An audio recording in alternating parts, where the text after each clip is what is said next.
Hi అండి. మీనా నవల 4వ భాగానికి స్వాగతం అండి. ఈ నవల మీకు నచ్చినట్లయితే లైక్ చేయండి, షేర్ చేయండి, సబ్స్క్రైబ్ చేయండి. ఇక కథలోకి వెళితే, మర్నాడు నేను నిజంగా ప్రయాణానికి సిద్ధమవటం చూసిన అత్తయ్య తెల్లబోతూ కొడుకుతో, కృష్ణ, మీనా ఈ పూట వెడతానంటోందిరా అంది. కృష్ణ ఆ పూట తోటకి వెళ్ళలేదు, ఇంట్లోనే ఉన్నాడు. ఈ సంభాషణ వంట ఇంట్లోంచి జరుగుతోంది. నేను ముందు గదిలో జడ వేసుకుంటున్నాను. అదేమిటి, ఇంకో వారం ఉంటానందిగా, ఇంతలో ఏమొచ్చిందిట? ఏం తెలియనట్టుగా అడుగుతున్నాడు కృష్ణ. నువ్వేదో అని ఉంటావు అంది రాజేశ్వరి. నేను ప్రయాణం మానుకోనని, ఇవాళ వెళ్ళి తీరుతానని లేవగానే చెప్పాను. రాజేశ్వరి ముఖం చిన్నబుచ్చుకుంది. నాతో ఆ విషయం గురించి ఇంకేమీ తర్కించకుండా అవతలికి వెళ్ళిపోయింది. నేను వెళ్ళిపోతానంటానికి వాళ్ళ అన్నయ్య కారణమై ఉంటాడని అనుమానం రాజేశ్వరిలో కలగటం నేను గమనించాను. నేనా అన్నాడు కృష్ణ. నువ్వే లేకపోతే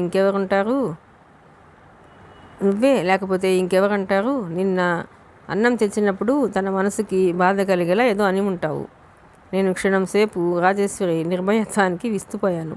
కృష్ణకి కూడా వెంటనే నోటి నుంచి మాట రాలేదులా ఉంది.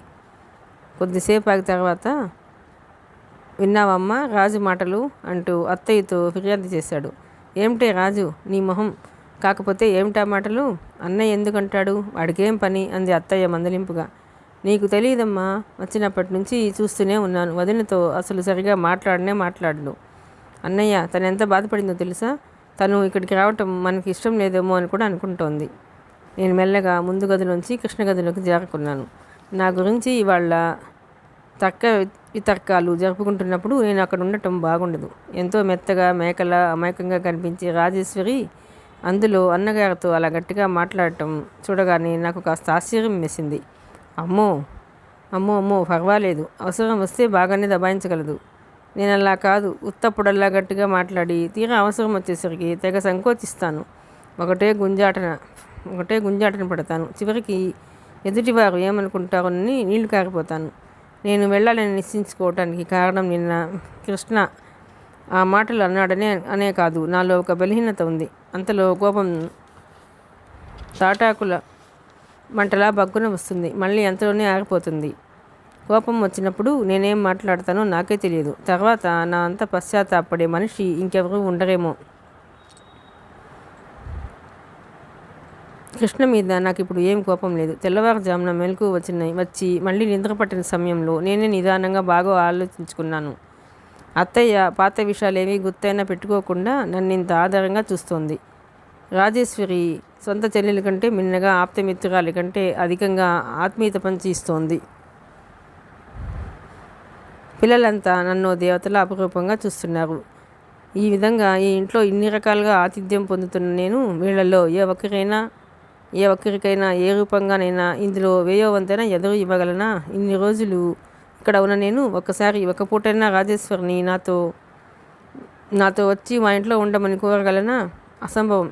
ఇవ్వటానికి శక్తి లేని వాళ్ళకి తీసుకునే అర్హత మాత్రం ఎక్కడి నుంచి వస్తుంది? ఒకవేళ తీసుకున్నా నా దృష్టిలో అది దానం స్వీకరించటమే. నాకేమిటో చెప్పలేనంత బాధగా ఉంది. నేను నిర్భయంగా, నిక్కచ్చిగా, నిర్మోహమాటంగా అమ్మ ముందు వీళ్ళ ప్రసంగం ఎత్తి వీళ్ళంటే నాకు ఇష్టం అని నేను తెగేసి చెప్పగలిగిన నాడు నేను మళ్ళీ ఈ ఇంటికి వస్తాను. అత్తయ్యతో ధైర్యంగా, ఎలాంటి దాపరికం లేకుండా అమ్మకి నాకు మధ్య గల అభిప్రాయ భేదం వివరించి చెప్పగలిగిన రోజున నా ఇష్టం వచ్చిన రోజులు ఉండగలుగుతాను. అంతేకాని ఇప్పుడు ఉండలేను. నాకేమిటో దొంగతనం చేసినట్టుగా ఉంది, అర్హత లేనట్టుగా అనిపించసాగింది. జడ అల్లుకుంటూ గదిలో కిటికీ దగ్గర నిలబడి బయటకు చూస్తూ ఇదంతా మరోసారి ఆలోచిస్తున్న నాకు వెనక ఎవరో గదిలో వచ్చినట్టు పాదాల సవ్వడి వినిపించడంతో వెనక్కి తిరిగి చూశాను. కృష్ణ నా గదిలోకి వచ్చాడు. క్షణంసేపు మా ఇద్దరు చూపులు కలుసుకున్నాయి. ఏమిటి, నా మీద రాజుతో ఫిర్యాదు చేస్తున్నావుట అన్నాడు. అతని ముఖం ప్రసన్నంగా ఉంది, స్వరం కూడా ఎంతో మామూలుగా ఉంది. చిరునవ్వుతో ఉన్న అతన్ని చూడగానే నాతో పోట్లాడటానికి రాలేదని స్పష్టంగా తెలుస్తూనే ఉంది. అంతేకాదు, ఆ మాటలు పలకటంలో ఓ విధమైన చనువు కూడా కనిపించింది నాకు. నేను సమాధానం చెప్పలేదు. ముఖం తిప్పేసుకుని జడ వేసుకోవటం ప్రారంభించాను. కృష్ణ నా నుంచి సమాధానం ఆశించని వాడిలా నా పెట్టె దగ్గరగా వెళ్ళాడు. అన్నీ సర్దుకోవటం అయిందా, ఇంకేమైనా మిగిలిందా? పెట్టెని పరీక్షిస్తూ అడిగాడు. నేను దానికి కూడా సమాధానం చెప్పలేదు. నన్ను కాదన్నట్టు ఊరుకున్నాను. కానీ నా వాలుచూపులు అతని ప్రతి కదలికని జాగ్రత్తగా పరిశీలిస్తూనే ఉన్నాయి. నేను ఈ ఊరు వచ్చినప్పటి నుంచి తాళం చెవులు ఎక్కడైనా పారవేస్తానేమో అనే భయంతో పెట్టెకే పెట్టి ఉంచుతూ వచ్చాను. పెట్టె దగ్గరగా వెళ్ళిన కృష్ణ ఆ తాళం చెవులు చేతిలోకి తీసుకున్నాడు. నా వైపు తల తిప్పి చూస్తూ, పెట్టెకి తాళం వేయటం ఒక్కటేనా తెరవాయి అన్నాడు. అవునన్నట్లు తలూపాను. కృష్ణ తాళం వేసేశాడు. తాళం చెవులు చేతితో పట్టుకుని ఏదో ఆలోచిస్తున్నట్టుగా క్షణంసేపు అలాగే నిలబడిపోయాడు. తర్వాత మెల్లగా వెనక్కి తిరిగి నా వైపు చూస్తూ నిలబడ్డాడు. అతని వరుస చూస్తే ఇదే సమయం అని నన్ను ఈ క్షణంలోనే బండి ఎక్కించేటట్టుగా అనిపించాడు. నేను అతని నోటి నుంచి రాబోయే మాటలకి వాళ్ళంతా చెవులు చేసుకుని ఎదురు చూస్తూ నిలబడ్డాను. పెట్టెని ఆనుకుని నిలబడిన అతను నేనేమైనా చెబుతానేమో అన్నట్టు చూడసాగాడు. నాకు అక్కడ అలా మాటా పలుకు లేకుండా నిలబడటానికి ఇబ్బందిగా ఉంది. కొద్దిసేపు చూసి గదిలోంచి మెల్లగా బయటకు వెళ్ళబోయాను. మీనా వెనక నుంచే ఉన్నట్టుండి హఠాత్తుగా పిలిచాడు. ఆగిపోయాను నేను. నిన్న నా మాటలు నీకేమైనా బాధ కలిగిస్తే నన్ను క్షమించు. అతని మాటల్లో పశ్చాత్తాపం లేదు. తొందరపడ్డానేమోననే బాధ అసలే లేదు. ఎంతో కష్టపడి కంటతా పట్టిన పాఠం ముక్కన పెట్టుకుని అప్పచెప్పి బరువు తీర్చుకున్నట్టుగా ఎవరో బలవంతం పెడితే గత్యంతరం లేక తప్పనిసరిగా చెప్పినట్టుగా ఉంది. కేవలం రాజేశ్వరి తృప్తి కోసం అతని నాలిక చివరి నుంచి ఈ మాటలు వచ్చాయని నాకు తెలుస్తూనే ఉంది. అందుకే సమాధానం ఇవ్వకుండా వినినట్టుగా నిలబడిపోయాను. నువ్వు ఇవాళ ఇంత హఠాత్తుగా వెళ్ళడానికి వీల్లేదు అన్నాడు. నేను చివుక్కల వెనక్కి తిరిగాను. ఎందుకని? నేను వెళతాను, వెళ్ళి తీరాలి. ఇవాళ నేను వెళ్ళదలుచుకుంటే నన్నెవరూ ఆపలేరు అన్నాను మొండిగా. నా వైపు సీరియస్గా చూస్తున్న అతను చటుక్కుని నవ్వేశాడు. నవ్వుతూనే అన్నాడు, ఒక్కళ్ళుగా పుట్టి అమిత గారాబంతో పెరిగిన వాళ్ళతో ఇదే చిక్కు. వాళ్ళ గొడవే తప్ప ఎదుటి వాళ్ళ ఇబ్బంది అర్థం కాదు. నేను వెళ్ళటం వల్ల ఇక్కడెవరికి ఎలాంటి ఇబ్బంది లేదని నాకు తెలుసు. ఒకవేళ ఉన్నా లక్ష్య పెట్టను. నీ స్వభావం చాలా చిత్రమైంది. నువ్వు ఎదుటి వాళ్ళతో ఎంతో చనువుగా రెచ్చగొడుతున్నట్టుగా మాట్లాడతావు. తీరా ఎదుటి వాళ్ళు కాస్త చనువుగా సమాధానం ఇస్తే నువ్వు భరించలేవు. నిన్ను చిన్నబుచ్చారనుకుంటావు. నిన్న జరిగింది కూడా అంతే.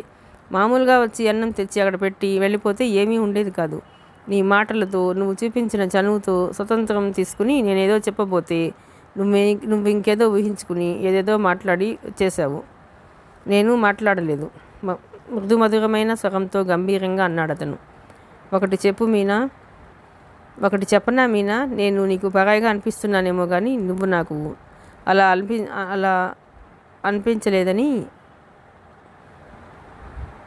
నువ్వు నాకు అలా అనిపించటం లేదు. దానికి కారణం నీ గురించి నాకు బాగా తెలియటమే కావచ్చు.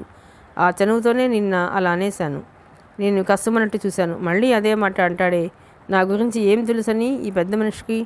చేతిలో తాళం చెవులు అటు ఇటు తిప్పుతూ ఈసారి వాటి వైపు చూస్తూ అన్నాడు అతను.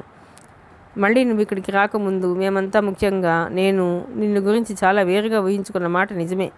కానీ నువ్వు వచ్చిన ఈ కొద్ది రోజుల్లో నువ్వు నా చెల్లెలతో అమ్మతో కలిసిపోయిన తీరుని చూసిన తర్వాత నా అభిప్రాయం పూర్తిగా మారింది.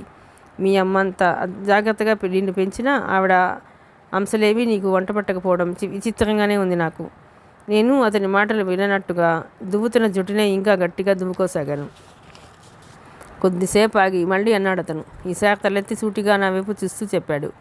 నేను ఈ ప్రపంచంలో అమ్మ కంటే ఎక్కువగా గౌరవించి మన్నించే ఒక వ్యక్తి ఉన్నారు. ఆ వ్యక్తి మీ నాన్నేనంటే నన్ను నమ్ముతావా? నువ్వు ఇక్కడ నుంచి కోపంతో అలిగి వెళ్ళిపోవటానికి వీల్లేదు. ఆయన మగోలా అనుకోవచ్చు. ఆ అవకాశం రానివ్వను నేను. ఏం చేస్తావు రానివ్వక? రెచ్చగొడుతున్నట్టుగానే అన్నాను. నిన్ను ఈ రోజున వెళ్ళనివ్వను. వెళతానన్నా పంపను నేను. పంపకపోవడానికి ఎవరి మధ్య? నన్ను నువ్వు ఆహ్వానించలేదు, నేను నీ ఇంటికి రాలేదు తిరస్కారంగా అన్నాను. కృష్ణ కళల్లో గంభీరత మాయమై మళ్ళీ కొంటతనం కనిపించింది. చిరునవ్వు దాచుకుంటూ అన్నాడు. నువ్వు ఎవరింటికి వచ్చావనేది అప్రస్తుతం. కానీ ఈ ఇంట్లో నేనెవరినో ఏమిటో అమ్మని అడుగు, లేకపోతే పిల్లల్ని కానీ వీరాయిని కానీ ఇరుగు పొరుగు ఎవరినైనా అడుగు. నేనెవరో చెబుతారు. నీకు నేను ఒప్పుకొని అంగీకరించబట్టే నువ్వు ఇక్కడికి వచ్చావు. నా అనుమతి లేకుండా వెళ్ళలేవు అంటూ తాళం చెవులు లాల్చీ జేబులో వేసుకుని బయటికి వెళ్ళిపోయాడు. నాకు మరో మాట మాట్లాడేందుకు అవకాశమే లేకపోయింది. తన అభిప్రాయం నాకు వినిపించింది. అది అక్షరాలా ఆచరించి తీరాలి అన్నట్టు ఆజ్ఞాపించి వెళ్ళిపోయినట్టుగా ఉంది ఆ ధోరణి. నిశ్చేష్టురాలైనై నిలబడిపోయిన నాకు బయట అతని స్వరం వినిపించింది. దిగులు పడికే రాజు, మీ వదిన ఇవాళ వెళ్ళటం లేదు. నేను క్షమాపణ కోరుకున్నాను. కోపంతో, అవమానంతో, రోషంతో కొతకొతలాడిపోతూ నిలబడిపోయాను నేను. ఆ రోజు నా ప్రయాణం సాగలేదు. చివరికి నన్ను ఇంతవరకు మా అమ్మ తప్ప ఇంకెవరూ ఆజ్ఞాపించిన వాళ్ళు లేరు. మా అమ్మ అయినా సరే ఆజ్ఞాపించినట్టు మాట్లాడితే నాకు చెడ్డ కోపం వస్తుంది.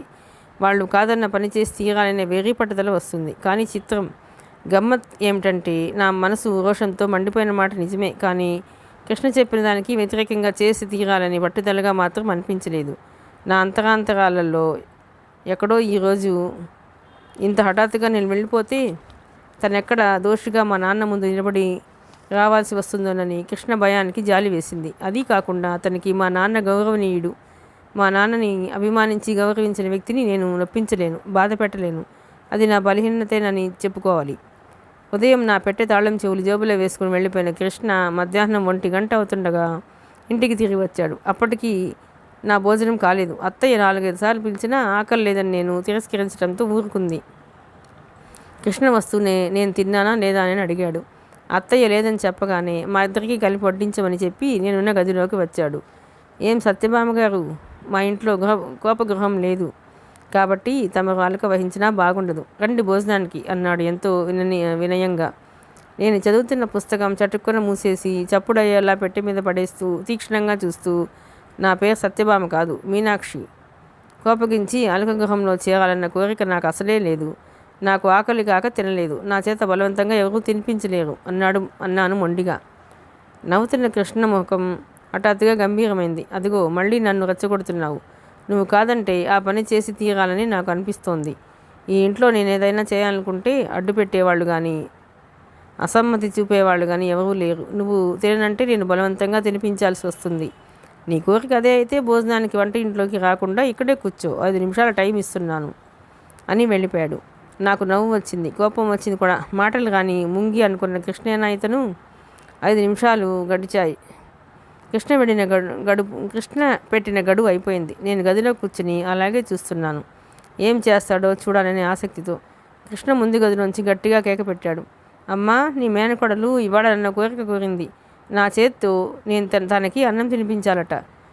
రాక వచ్చిన మనిషి మక్కువ పడిన కోరిక కాబట్టి తప్పదు. అందుకే ఇంతసేపు అన్నానికి రాకుండా కూర్చుంది. ఏం చేస్తాం, గిన్నెలో అన్నం కలుపు, తప్పుతుందా? కోరి తెచ్చుకున్న తర్వాత అన్నాడు. అత్తయ్య నిజంగా గిన్నెలో పట్టుకు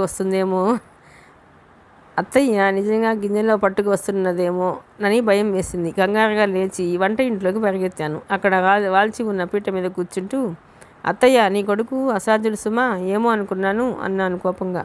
అత్తయ్య నవ్వింది. నేను వచ్చిన ఇన్నాళ్ళకి కృష్ణ హఠాత్తుగా ఇప్పుడు చనువుగా ఆ ఇంట్లో మిగతా అందరిలా మాట్లాడటం ప్రారంభించాడు. ఆ రోజు మొదటిసారిగా నేను అతను పక్కపక్కన కూర్చుని భోజనాలు చేశాం. ఆ రోజంతా పాదం కొద్దిగా ఎత్తివేస్తూ నడిచిన నాకు మర్నాడు సాయంత్రం అయ్యేసరికి పాదం బాగా వాచి భాగమైంది. కాలు కింద పెట్టగానే పోటు సలుపు ప్రారంభమైంది. రాజేశ్వరి దూరం నుంచి నా పాదం చూచి, ముళ్ళు ఇంకా లోపల ఉండిపోయి ఉంటుంది, అందుకే అంత నొప్పి చేసింది అంది. రాజేశ్వరి తను అంటుకున్న ముళ్ళు తీస్తాను దగ్గరికి రమ్మంది. కానీ అత్తయ్య ఒప్పుకోలేదు. ఈ మాత్రం దానికి నువ్వు అంటుకోవాలా? ఇలా రమ్మను, నేనే చూస్తాను అంది. అత్తయ్య ఆదేశం ప్రకారం నేను దొడ్లో అరుగు మీద కూర్చున్నాను. అత్తయ్య ముక్కాలు పెట్టి తెచ్చి నా ముందు వేసుకొని కూర్చుని, ఏది చూడని అంటూ పాదం తీసుకుంది. ముళ్ళు ఉన్నట్టుంది అంటూ ఆవిడ పిన్నీస్ తీసుకుని వాచిన చోట గుచ్చగానే నేను కెవ్వుమన్నాను. ఆవిడ చేతుల్లోంచి చటుక్కున నా కాళ్ళు లాగేసుకుని భయంగా చూస్తూ, వద్దులే అత్తయ్య, ఉంటే ఉందిలే అన్నాను. ఏమిటి వదినా, మరీ చిన్నపిల్లలా చేస్తావు? అది తప్పకుండా తుమ్మమూళ్ళు అయి ఉంటుంది. రేపటికి విరిగిన చోట ఉంటుందో ఇంకా లోపలికి పోతుందో.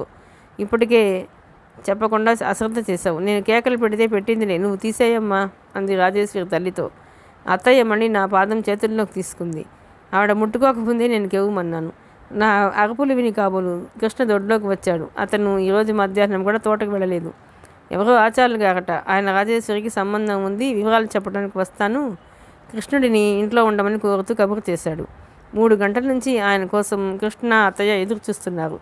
3 దాటింది, 4 అయింది, 5 కూడా కావస్తుంది. మధుని పిలిచి ఆచార్యులు గారిని పిలుచుకురమ్మనమని కృష్ణ వీధి వాకిట్లో ఎదురు చూస్తున్నాడు. ఏమిటిది, ఏమైంది కాలికి? నేను పెడుతున్న కేకలకి కంగారు పడి పరిగెత్తుకు వచ్చిన వాడిలా గబగబా అడిగాడు. ఏం లేదురా, కాలిలో ముళ్ళు విరిగింది. అది ఏ ముల్లో ఏమో తీద్దామని చూస్తుంటే పాదం ముట్టుకొనివ్వటం లేదు అంది అత్తయ్య. ముల్లా? ఎప్పుడు విరిగింది? ఈ మహారాణి చెప్పులు లేకుండా నడిచిందెప్పుడు అన్నట్టుగా చూస్తూ అడిగాడు. నిన్న నీకు అన్నం ఇచ్చి వస్తుంటే విరిగిందట. నా తరపున రాజేశ్వరి సమాధానం చెప్పింది. ఓ, కృష్ణ అర్థమైంది అన్నట్టుగా చూశాడు. ఈ మాటల సందడిలో మళ్ళీ అత్తయ్య ప్రయత్నించబోయింది. విలవెల్లాడి అత్తయ్యని తోసినంత పని చేసి కాలు లాగేసుకున్నాను. కామేశ్వరి, మణి ఆసక్తిగా వినోదంగా చూస్తున్నారు. అబ్బా, నేను ఇంకా ఏమిటో అనుకున్నాను. ఈ కాస్త దానికి ఇంత కంగారు. నువ్వులేమ్మా, నేను చూస్తాను అన్నాడు కృష్ణ. వద్దు, పాదాల చివరి వరకు చీర కుర్చీలు కప్పేసుకుంటూ తల తిప్పుతూ అన్నాను. చీచి, అతను నా పాదం పట్టుకోవటం ఏమిటి అనిపించింది ఆ క్షణంలో నాకు. ఏమోరా, ఆ అమ్మాయి కేకలకి ముళ్ళు మాట ఎలా ఉన్నా ముందు నాకు గుండెదడ వచ్చేట్టుంది అంటూ అత్తయ్య పీట మీద నుంచి లేచింది. కృష్ణ అత్తయ్య లేచిన చోట వచ్చి కూర్చున్నాడు. చూపించుకోవదినా, అన్నయ్య తీస్తే అస్సలు నొప్పే తెలియదు. చాలా చురుగ్గా తీస్తాడు, రెప్పపాట్లు లాగేస్తాడు. ఒకసారి నాకు తీశాడు. రాజేశ్వరి ధైర్యం చెబుతున్నట్టుగా, సగం ప్రతిమాలుతున్నట్టుగా లాలిస్తూ అంది. నేను ససేమీరా ఒప్పుకోలేదు. కృష్ణ నా అభ్యంతరాన్ని లక్ష్య పెట్టలేదు. నా అంగీకారం కోసం చూడలేదు. నా పాదం తన చేతుల్లోకి తీసుకుని అత్తయ్యని పిన్ను ఇవ్వమని అడిగాడు. అతను నన్ను తాకగానే నా శరీరం అంతా విద్యుత్ ప్రవహించినట్టు ఒక్కసారిగా జల్లుమంది. అతని స్పర్శ చక్కెర గింతలు పెట్టినట్టుగా అయింది. అతని వైపు చూడటానికి ఇష్టపడని దానిలా ముఖం తిప్పుకొని రాజేశ్వరి వైపు చూశాను. రాజు నాకు ధైర్యం ఇస్తున్నట్టుగా చూసింది. కృష్ణ పిన్నుతో నొప్పిగా ఉన్న భాగాన్ని నొక్కాడు. గట్టిగా అరచిన నేను కాలు లాక్కోబోయాను. ఇంత క్రితం నేను అలా అరవగానే అత్తయ్య బెదిరిపోయిన దాన్న చటుక్కున వదిలేసింది. కానీ కృష్ణ అలా వదలకపోగా ఎడం చేత్తో కదలడానికి వీలు లేనంత గట్టిగా నొక్కి పట్టాడు. ముళ్ళు కోసం చూడటం ప్రారంభించాడు. నా ప్రాణం పోతున్నట్టే అనిపించింది. ఆ బాధకి చేపలా గిలగిల్లాడాను. అత్తయ్య, రాజేశ్వరి ఏదో చెబుతున్నారు. మణి, కామేశ్వరి బిక్కమొహం వేసుకుని నా వైపు జాలిగా చూస్తున్నారు. ఈ మాత్రానికే, ఇంత చిన్న బాధకే అంటూ కృష్ణ నన్ను వికిరిస్తూ నాకు రోషం తెప్పించాలని రెచ్చగొడుతూ తన పని తాను చేస్తూనే ఉన్నాడు. ఆ బాధ భరించడం నాకు అసాధ్యమైంది. చేతులతో అతన్ని గట్టిగా తోసేయబోయాను. ఫలించలేదు. నా పాదం బలంగా లాక్కోని చూశాను, రాలేదు. చివరికి అతని భుజాన్ని చేత్తో నా గోళ్ళు అతని చర్మం మీద ఘాట్లు పడేంత గట్టిగా గుచ్చిపట్టుకుని కూర్చున్నాను. నా నుదురు చిరుచెమటలు అలుముకున్నాయి. 2 నిమిషాల్లో నేను ఊహించిన దానికంటే పొడుగ్గానే ఉన్న రాక్షసి లాంటి ముళ్ళు బయటకు వచ్చింది. ఇదిగో ఎంత పొడుగ్గా ఉందో కృష్ణ అందరికీ చూపించాడు. ఏది అంతా చూశారు. ఇంతలో వధు, అన్నయ్య, ఆచార్యులు గారు వచ్చారంటూ పరిగెత్తుకు వచ్చాడు. ఏమిటమ్మా కమలమ్మ ఈ గలాబా అంటూ మధు వెనకే నామాలు పెట్టుకుని నడినెత్తిన పిల్లకముడితో ఏకాక్షణ ఒక కంటితో ఆచార్యులు గారు కూడా రోడ్లోకి వచ్చారు. ఏం లేదు రండి అనేసి కృష్ణ మధుని పిలిచి తన గదిలో అల్మేరాలో 2వ అరలో ఉన్న ఒక మందు పేరు చెప్పి పట్టుకురమ్మనమని నా పాదం మొదలకుండా అలా పట్టుకునే ఆచార్యుల గారితో సంభాషణకి ఉపక్రమించాడు. అత్తయ్య లోపలికి వెళ్ళి గబగబా ఒక కుర్చీ తెచ్చి ఆయనకు వేసి ఎంతో మర్యాదగా కూర్చోండి బాబాయ్ గారు అంది. నాకు కొద్ది దూరంలో కూర్చుని ఉన్న ఆయన ఒకసారి ముక్కుపొడు పీల్చి సంబంధం వివరాలు చెప్పడం ప్రారంభించాడు. ఆయన మాటలను బట్టి ముఖ్యంగా తెలిసిన సంగతులు ఇవి. పిల్లాడు పాస్ అయింది, స్కూల్ ఫైనలే కానీ ప్రైవేట్ కంపెనీలో నెలకి 200 తెచ్చుకుంటున్నాడు. ఇంటికి ఈ అబ్బాయి పెద్ద కొడుకు. అతని తర్వాత 4 ఆడపిల్లలు, 3 మగపిల్లలు ఉన్నారు. తండ్రి హెడ్ మాస్టర్ చేసి రిటైర్ అయిపోయాడు. కట్నం ఎంతలో ఉన్నారు అన్నాడు కృష్ణ. కట్నం మీద పెద్ద ఆశ లేదు. పెళ్ళి ముచ్చటగా వెడుగ్గా అన్ని లాంఛనాలతో జరిగితే చాలుట. లాంఛనాలంటే కృష్ణ కనుబొమ్మలు ముడుస్తూ అడిగాడు. ముందు వాళ్ళు పిల్లల్ని చూడనివయ్యా. పిల్ల నచ్చిందంటే తర్వాత అవన్నీ మాట్లాడుకుందాం. మనకు తెలిసిన వాళ్ళే, పర్వాలేదు. పిల్ల వాళ్ళకి నచ్చుతుందనే నమ్మకంతో వాళ్ళకి చెప్పాను నేను. చూడటానికి ఎప్పుడు వస్తారు? మీకు అభ్యంతరం లేకపోతే ఎల్లుండి తిథి వారం అన్నీ బాగున్నాయి. నేను రేపు బందరు పని మీద వెళుతున్నాను. ఎల్లుండి నువ్వు తీసుకురమ్మంటే వెంట పెట్టుకుని తీసుకువస్తాను. మరోసారి ముక్కుపొడం పట్టిస్తూ అన్నాడు ఆయన. కృష్ణ వెంటనే సమాధానం చెప్పలేదు. మధు తెచ్చిన తెల్లటి పౌడర్ లాంటి మందు నా కాలికి పెట్టి జాగ్రత్తగా కట్టుకట్టాడు. ముళ్ళు గుచ్చుకున్న చోట దాన్ని తీస్తుంటే కొద్దిగా చీము, రక్తం వచ్చినాయి. నా కాలికి కట్టుకట్టుతున్నప్పుడు అతని చేతి వేళ్ళని నేను పరీక్షగా చూశాను. సన్నగా, పొడుగ్గా, పలచగా ఉన్న ఆ వేళ్ల కదలికలో ఒక విధమైన చురుకుదనం ఉంది. వాడిని అడిగేదేముంది, తీసుకురండి అంటోంది అత్తయ్య. ఆచార్యులు గారు ఏదో అంటున్నారు, కానీ నా మాటలు నా చెవులకి ఎక్కలేదు. నా దృష్టి అంతా నా ఎదురుగా ముక్కాలు పెట్టె మీద కూర్చొని నా పాదం ఒళ్ళో పెట్టుకుని కొద్దిగా తల వంచుకొని కట్టుకడుతున్న కృష్ణ మీదనే కేంద్రీకృతమై ఉంది. పక్క నుంచి చూస్తే అతని చెంప, ఆ నుదురు, ముక్కు చెక్కినట్టుగా తీరుగా అందంగా ఉన్నాయి. సీరియస్గా ఏదో ఆలోచిస్తున్నట్టు బిగపట్టిన అతని దవడ ఎముక పైకి తేలి కనిపించడం కూడా ఓ అందంగానే ఉంది. నేను వచ్చినప్పటి నుంచి చూస్తూనే ఉన్నాను. అతను బట్టల విషయంలో కానీ జుట్టు తువ్వుకోవటంలో కానీ ప్రత్యేకమైన శ్రద్ధ ఏది తీసుకున్నట్టు నాకు కనిపించలేదు. అయినా సరే ఎలాంటి శ్రద్ధ తీసుకోకపోయినా అతని జుట్టులో ఒక విధమైన తీరు ఉంది. అందులో ఈ సాయంత్రం నీరెండ అతని మీద పడి ప్రతిఫలిస్తుండగా అత్తయ్య వాళ్ళు సీరియస్గా రాజేశ్వరి పెళ్లి గురించి చర్చిస్తూ దాదాపు నేను అనేదాన్ని అక్కడ ఉన్నట్టే మర్చిపోయిన ఆ సమయంలో నేను సర్వం మరచి క్షణంసేపు కృష్ణ వైపు తదేకంగా చూస్తూ కూర్చుండిపోయాను. ఎందుకో తెలీదు, ఆ క్షణంలో నాకు అతను కొత్త మనిషిలా వింతగా ఆసక్తిగా మరీ మరీ చూడాలనిపించేలా కనిపించాడు. పెళ్లి ప్రసంగం రాగానే రాజేశ్వరి అక్కడి నుంచి మెల్లగా జారుకుంది. కొద్దిసేపు అయిన తర్వాత నేను కూడా కుంటుతూ అక్కడి నుంచి లేచి వచ్చేశాను. నేను అతని భుజం గుచ్చి పట్టుకున్నప్పుడు, నా పాదం అతని చేతిలోకి తీసుకున్నప్పుడు ఏర్పడిన అతని స్పర్శ నేను చాలాసేపటి వరకు మర్చిపోదామన్నా మర్చిపోలేకపోయాను. రాజేశ్వరి పెళ్లివారు చూడటానికి వచ్చేది ఆ రోజునే. ఆచార్యులు గారు బందరు వెళ్ళినప్పుడు అత్తయ్య కోరిక ప్రకారం వాళ్ళని వెంట పెట్టుకుని వచ్చారు. పరాయి ఊరు అవటం వల్ల, ఆచార్యులు గారికి బాగా తెలిసిన వాళ్ళు అవటం వల్ల ఆ రాత్రికి వాళ్ళ ఇంట్లో ఉన్నారు. మర్నాడు ఉదయం మద్యం ఉందిట. వేళ బాగాలేదు. మధ్యాహ్నం 3 గంటల తర్వాత ముహూర్తం దివ్యంగా ఉందని ఆ సమయంలో చూసేటట్టుగా ఏర్పాటు చేశారు ఆయన. రాత్రి వాళ్ళు చాలా పొద్దుపోయి రావటం వల్ల కృష్ణ వెళ్ళి మాట్లాడటానికి వీలు కాలేదు. ఉదయం 9 గంటల వేళ ఆచార్యులు గారు కృష్ణను తీసుకువెళ్ళడానికి వచ్చారు. కృష్ణ అప్పుడే వ్యాయామం చేసి స్నానం చేసి పాలు తాగుతున్నాడు. వాళ్ళంతా వంట ఇంట్లో కూర్చొని మాట్లాడుకుంటున్నారు. నేను స్నానం చేద్దామని బట్టలవి తీసుకుని దొడ్లోకి రాబోతున్నదల్లా వంట ఇంట్లో సంభాషణ విని చట్టుక్కుని ఆగిపోయాను. వాళ్ళ మాటల్లో ఏదో నా గురించే చర్చ సాగుతున్నదని చురుగ్గా పసిగట్టేసిన నా మెదడు ఆగు, వెళ్ళకు, అదేమిటో విను అంటూ ఆజ్ఞాపించింది. ఏకాక్షయ్యన ఆచార్యులుగా అంటున్నారు. ఇద్దరూ ఒక వయసు వాళ్ళు. మీ మేనకోడల్ని ఆ సమయంలో కాస్త ఏ కన్నంగారింటికైనా ఆచార్యులు గారు నసుగుతున్నట్టుగా అన్నారు. ఎలా చెబుతామండి, బుద్ధి తెలిసిన పిల్ల ఏమనుకుంటుందో ఏమిటో. మీరు చెప్పింది కూడా నిజమే. ఈ సంగతి నాకు రాత్రి అనిపించింది బాధగా అంటుంది అత్తయ్య. ఏమిటమ్మా నువ్వనేది, మందలింపుగా అన్నాడు కృష్ణ. అతని కంఠం విసుగ్గా నిష్కర్షగా ఇలా పలికింది. చూడండి ఆచార్యులు గారు, మీనా ఎక్కడికి వెళ్ళదు, ఇక్కడే ఉంటుంది. అంతేకాదు ఆ సమయంలో వాళ్ళకి కావలసిన కాఫీలు పలహారాలు ఆ అమ్మాయి చేతనే ఇప్పిస్తాను. స్కూల్ ఫైనలే పాస్ కాని మనిషి, వెనక దమ్మిడి ఎత్తులేని వాళ్ళు ఆ అమ్మాయిని చూస్తే మాత్రం కావాలని ఎలా అంటారు? కానివ్వండి, ఇది కూడా ఒకందుకు మంచిదే. అలాంటి అత్యాశాలు ఏమైనా ఉంటే నా చెల్లెల్ని అసలు ఇవ్వను. వ్యక్తిత్వం గుర్తించలేని వాళ్ళు తాము వచ్చిన పని ఏమిటో మర్చిపోయే వాళ్ళంటే నాకు మహామంట. దీంతో ఆ అబ్బాయి అసలు రూపం కూడా నాకు తెలుస్తుంది. మీ ఇష్టం, నాదేముంది అన్నాడు ఆచార్యులు గారు. ఆయన ఆ ఇష్టం అని పలకటంలోనే మొహం మార్చుకున్నాడని తెలుస్తూనే ఉంది. బాగానే ఉంది, రాక వచ్చిన సంబంధం అన్ని విధాలా మనకి అందుబాటులో ఉన్నట్టుంది అని అగపడుతున్నది. ఇది ఇప్పుడే రావాలా? ఒకవేళ వచ్చినా అమ్మాయి ఇప్పుడే ఉండాలా? మా రాత కాకపోతే? అత్తయ్య స్వరంలో గూడు కట్టుకున్న వేదన దిగులు నా మనసుని అంబుమనలా తాకినాయి. నేను చటుక్కున వెనక్కి తిరిగి వచ్చేసాను. నేను మాత్రం ఇంకిత జ్ఞానం లేని దాన్ని కాదు. నేను ఆ మాటలు వినటం చాలా మంచిదైంది. కృష్ణ మా మాట నాకు నచ్చింది. కానీ అత్తయ్య బాధ కూడా నాకు అర్థమైంది. స్నానానికి వెళ్ళటానికి సిద్ధమై బట్టలు తీసుకున్న నేను ఆ ప్రయత్నం మానేసి జడ వేసుకుని బట్టలు మార్చుకుని కృష్ణ పడుకునే మంచం మీద పడుకున్నాను. వ్యక్తిత్వం గుర్తించలేని వాళ్ళు వచ్చిన పని మర్చిపోయే వాళ్ళంటే నాకు మహామంట. కృష్ణ నోటి నుండి వెలువడిన వాక్యాలు నా చెవుల్లో పదే పదే గింగురమంటున్నాయి. అతనికి ఎంత ఖచ్చితమైన అభిప్రాయాలున్నాయి, వాటిని అమలుపరచుకోవటంలో ఎంత నిర్మోహమాటం అవలంబిస్తాడు. అమ్మ కూడా అంతే. కానీ అమ్మకి కృష్ణకి ఒక తేడా ఉంది. కృష్ణ అమ్మలా ప్రతి చిన్న విషయం ఎదుటివారి నెత్తి మీద రుద్దాన్ని చూడడు. ఎదుటివారి విషయాలను తన దృష్టితో కాక అవతలి వాళ్ళ మంచి చెడ్డలతో తూచి యోచిస్తాడు. నాకెందుకో ఒక్కొక్క రోజు గడిచిన కొద్దీ కృష్ణలో ఒక్కొక్క కొత్తదనం కనిపిస్తున్నట్టుగా అనిపించసాగింది. నా కన్నె మనసులో నాకు తెలియకుండానే అతని గురించి అస్పష్టంగా ఒక తియ్యటి కళ రూపొందసాగింది. నాన్న తర్వాత నాకు నచ్చిన మొట్టమొదటి మగవాడు ఇతనేనన్న విషయం నాకు బాగా గుర్తుకు రాసాగింది. ఆచార్యుల గారితో వాడింటికి వెళ్ళబోతున్న కృష్ణ ఎందుకో నా గదిలోకి వచ్చాడు. నేను ఎప్పుడూ లేనిది పగలు తన మంచం మీద పడుకుని ఉండటం చూసి అతని కళ్ళల్లో లీలగా ఆశ్చర్యం కనిపించింది.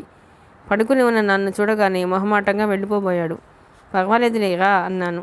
కృష్ణ వెనక్కి తిరిగి లోపలికి వచ్చి నా తలవైపున ఉన్న అల్మారాలోంచి పర్స్ జేబు రుమాలు తీసి లాల్చీ జేబులో పెట్టుకుంటూ పడుకున్నావేం అన్నాడు.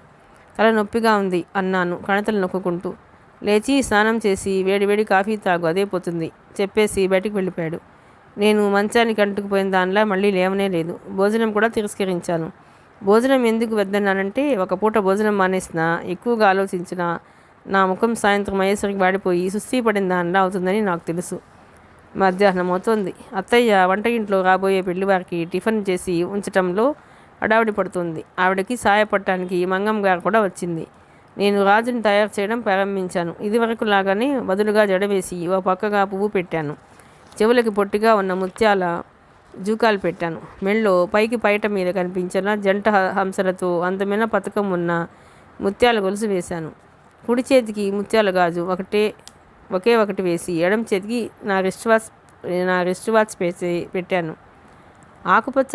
ఆకుపచ్చ నలుపులో ₹1 డాట్స్ ఉన్న తెల్లటి ఫుల్ వాయిల్ చీరలో మెడకి చేతులకి నల్లటి గోటు ఉన్న తెల్లటి జాకెట్తో రాజేశ్వరి అప్సరసలా ఉంది.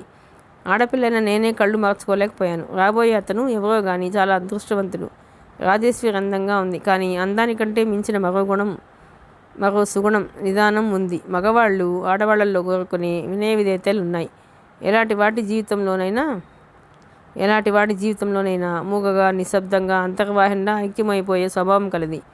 ఎవరి జీవితంలో అడుగు పెడుతుందో అతను అదృష్టవంతుడు. ఎందుకంటే అతని జీవితం నందనవనం అవుతుంది.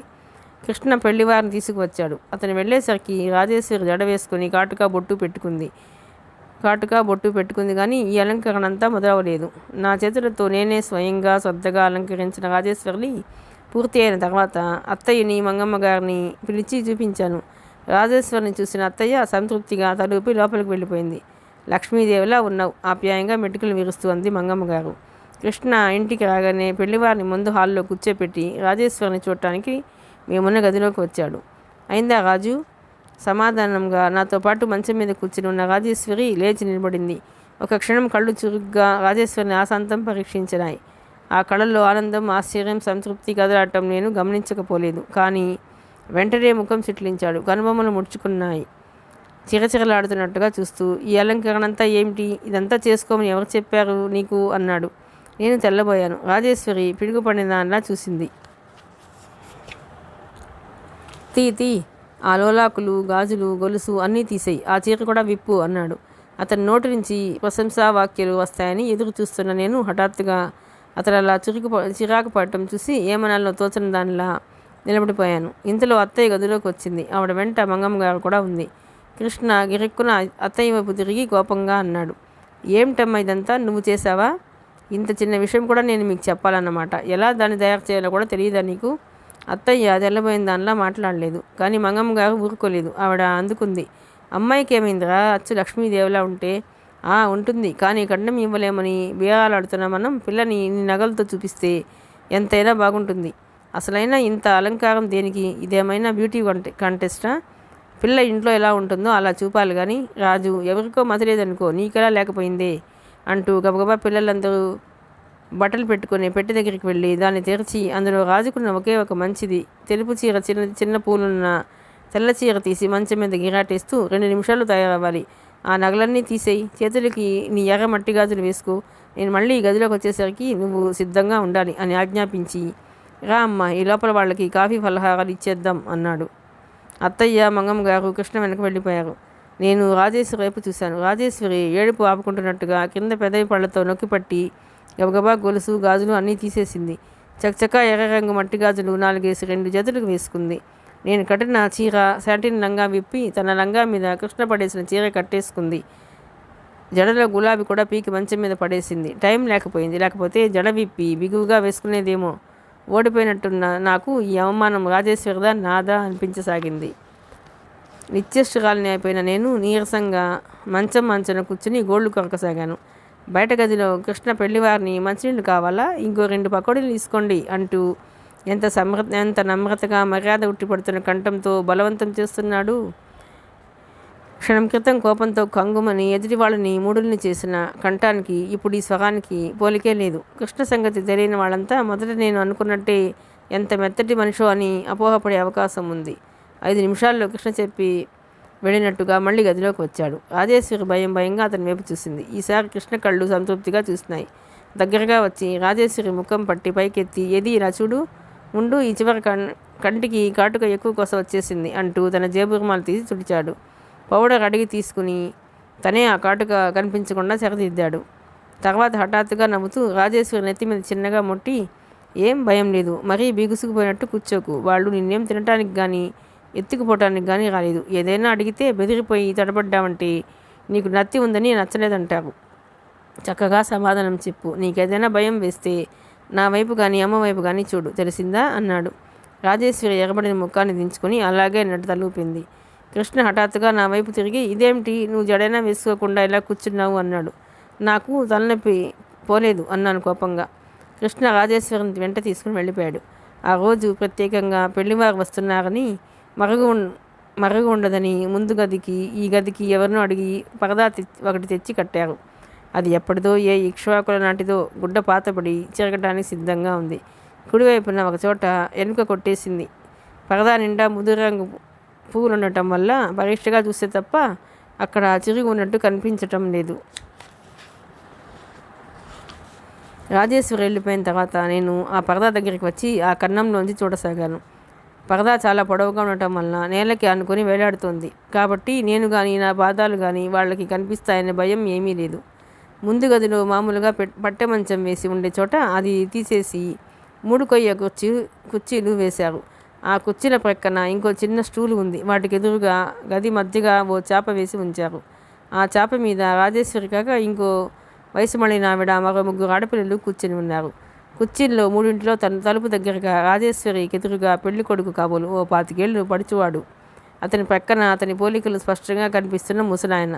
ఆయన తర్వాత ఆచార్యులు గారు కూర్చొని ఉన్నారు. కృష్ణ గోడవారగా ఓ పక్కగా నిలబడి ఉన్నాడు. అతనిలో విధమైన హుందాతనంతో పాటు బాగా పెద్ద మనిషి తరహా కూడా కనిపిస్తోంది. ఆడవాళ్ళు రాజేశ్వరిని మ్యూజియంలో కూర్చోబెట్టిన బొమ్మను చూసినట్టు పరీక్షగా చూస్తున్నారు.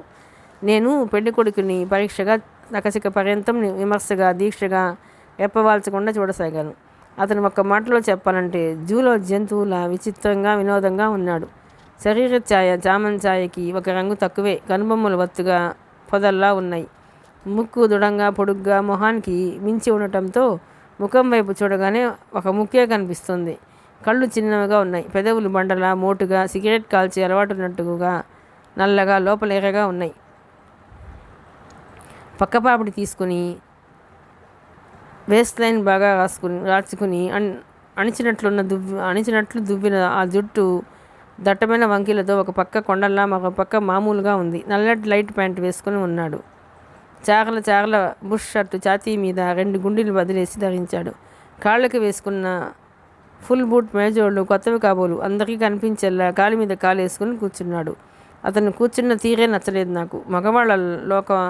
మగవాళ్ళలో కల మగసిరి హుందాతనం అసలు వాళ్ళు కూర్చోవడంలోనూ మాట్లాడడంలోనే కనిపిస్తుందని నా నమ్మకం. అతన్ని చూడగానే మార్చుకుని చిరచిరా చూసి గిరిక్కుల లేచి లోపలికి రాకుండా ఓపిగ్గా అక్కడే కూర్చున్న రాజేశ్వరి సహనానికి నేను ఆశ్చర్యం పొందాను. రాజేశ్వరి చుట్టూ కూర్చున్న ఆడవాళ్ళు దాన్ని ప్రశ్నలతో చంపేస్తున్నారు. వంట వచ్చిన అమ్మాయి, వయసు మడిన ఆవిడ అడిగింది. రాజేశ్వరి తల ఎత్తకుండానే వచ్చు అన్నట్టు తలూపింది. గుమ్మం వద్ద నిలబడి ఉన్న మంగమ్మ గారు అందుకుంది. అబ్బో, వంట మాటే అడిగారు. మా అమ్మాయి ములక్కాడ వేసి సాంబార్ చేసిన దాని చేత్తో గుత్తి వంకాయ కూర తిన్న అమృతం తిన్నట్టే ఉంటుంది. అలాగా, వంటకే ముందులేండి, ఆడపిల్లల తర్వాత అందరికీ వస్తుంది. కుట్లు అల్లికలు లాంటివి ఏమైనా ఈసారి ప్రశ్న అడగటం తన ఛాన్సు అన్నట్టు టక్కున అడిగింది. ముగ్గురిలో ముదురు రంగు ఎరుపు చీర కట్టుకున్న ఒక అమ్మాయి. రాజేశ్వరి మాట్లాడలేదు. మంగమ్మ గారే మళ్ళీ అందుకుంది. కుట్టుమాట చెప్పారు, దానికి రాని కుట్టే లేదు. ఏ పుస్తకం చూసినా ఇట్టే నేర్చుకుంటుంది. ఊళ్ళో ఆడపిల్లలంతా మధ్యాహ్నం దాని చుట్టూ చేరి క్షణం ఊపిరాడనివ్వరు. కుట్టినవేమైనా ఉన్నాయా? బోలెడన్ని. మీకు చూసే ఓపిక ఉండాలి కానీ. మంగమ్మ గారు లోపలికి వెళ్ళి అత్తయ్యని అడిగి 2-3 తెచ్చింది. వాళ్ళు వాటిని పరీక్షగా చూసి పక్కన పెట్టేశారు. పాటలు ఏమైనా వచ్చా? మా అన్నయ్యకి పాటలంటే ఇష్టం. కీచు గొంతుతో ఉన్న ఒక అమ్మాయి హుషారుగా ముందుకు వంగి అడిగింది. పెళ్లి కొడుకు ముసిముసి నవ్వులు నవ్వాడు. రాజేశ్వరి రావన్నట్టు తలూపింది. మంగమ్మ గారు గయ్యమన్నట్టు కసిరింది. రావంటావేమే, ఇప్పుడు సిగ్గుపడితే ఇంకెప్పుడు నువ్వు పాడేది? పాడు ఒకటి అని వాళ్లతో చక్కగా పాడుతుంది. సంగీతం చెప్పించలేదు కానీ అపర సరస్వతి అంటే నమ్మండి అంది. సినిమా పాటలు ఏమైనా పాడించండి అన్నాడు పెళ్లి కొడుకు. రాజేశ్వరి మంగమ్మ గారి బలవంతం మీద అత్తయ్య చెప్పగా చివరికి కృష్ణ కూడా పాడమ్మా ఏదన్నా ఒకటి అనగా చివరికి రేడియోలో తరచుగా వినిపించే కృష్ణశాస్త్రి గారి భావగీతం ఒకటి పాడింది. నేను అసహనంగా నుదురు కొట్టుకున్నాను. కర్మ, ఎందుకే పిచ్చి మొహందాన ఇంకా అక్కడ కూర్చొని ఈ పాట పాడతావు? లేచిరాక వాళ్ళ మొహానికి నీ పాట వినే అర్హత కూడా లేదు అనుకున్నా. రాజేశ్వరి కంఠం తీగల సున్నితంగా సుకుమారంగా అలలు అలలుగా గాన మాధుర్యాన్ని రుచి చూపిస్తుంటే సర్వం మరచి దానివైపు చూడాల్సిన పెళ్లి కొడుకు తలెత్తి పైకప్పుకేసి గుమ్మాలకేసి పరీక్షగా చూడసాగాడు. పాట అయిపోయింది.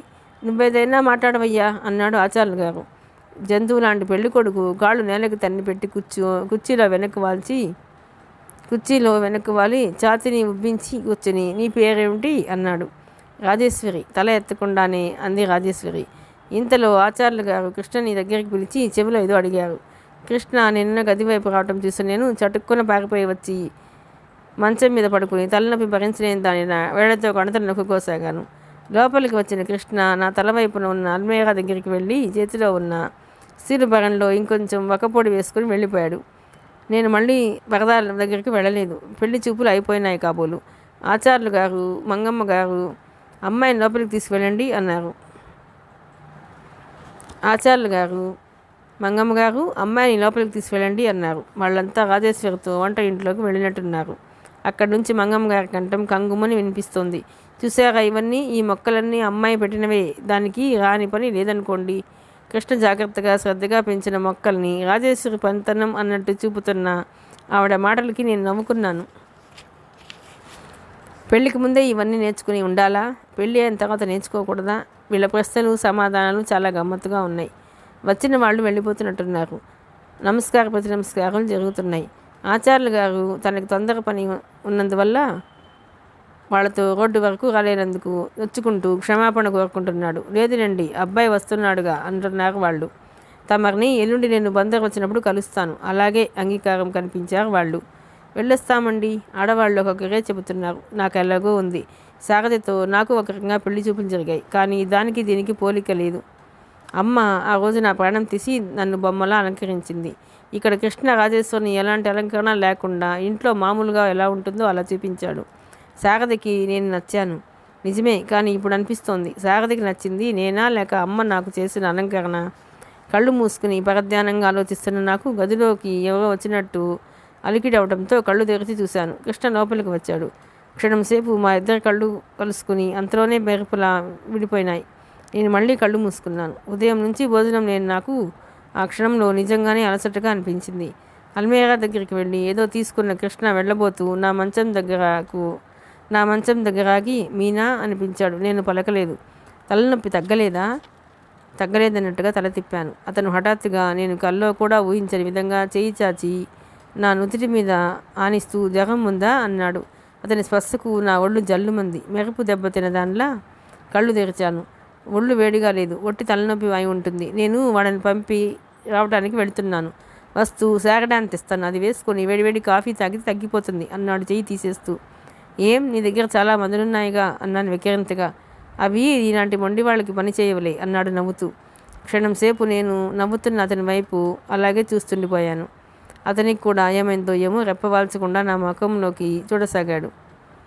తర్వాత అంతలో తాను సర్దుకున్నవాడిలా అసహనంగా అనవసరంగా భోజనం మానేశావు. చూడు ముఖం ఎలా వాడిపోయిందో. అమ్మతో చెప్పి వెళతాను, త్వరగా వంట చేస్తుంది, భోజనం చేసేయి. సాగడాన్ని అంతగా అయితే పడుకోబోయేటప్పుడు వేసుకుందుగానిలే అని నా నుంచి ఇంకెలాంటి మాటలు వినటానికి ఇష్టపడని వాడిలా చటుక్కున వెనక్కి తిరిగి అక్కడి నుంచి బయటికి వెళ్ళిపోయాడు. నేను చాలాసేపు అతను వెళ్ళిపోయిన ఆ గుమ్మం వైపే చూస్తుండిపోయాను. అదేమిటో నా మనసంతా అతి తీయగా, భరించేంత చేదుగా, కోపంగా, సంతోషంగా, విచిత్రంగా ఉండిపోయింది చాలాసేపు.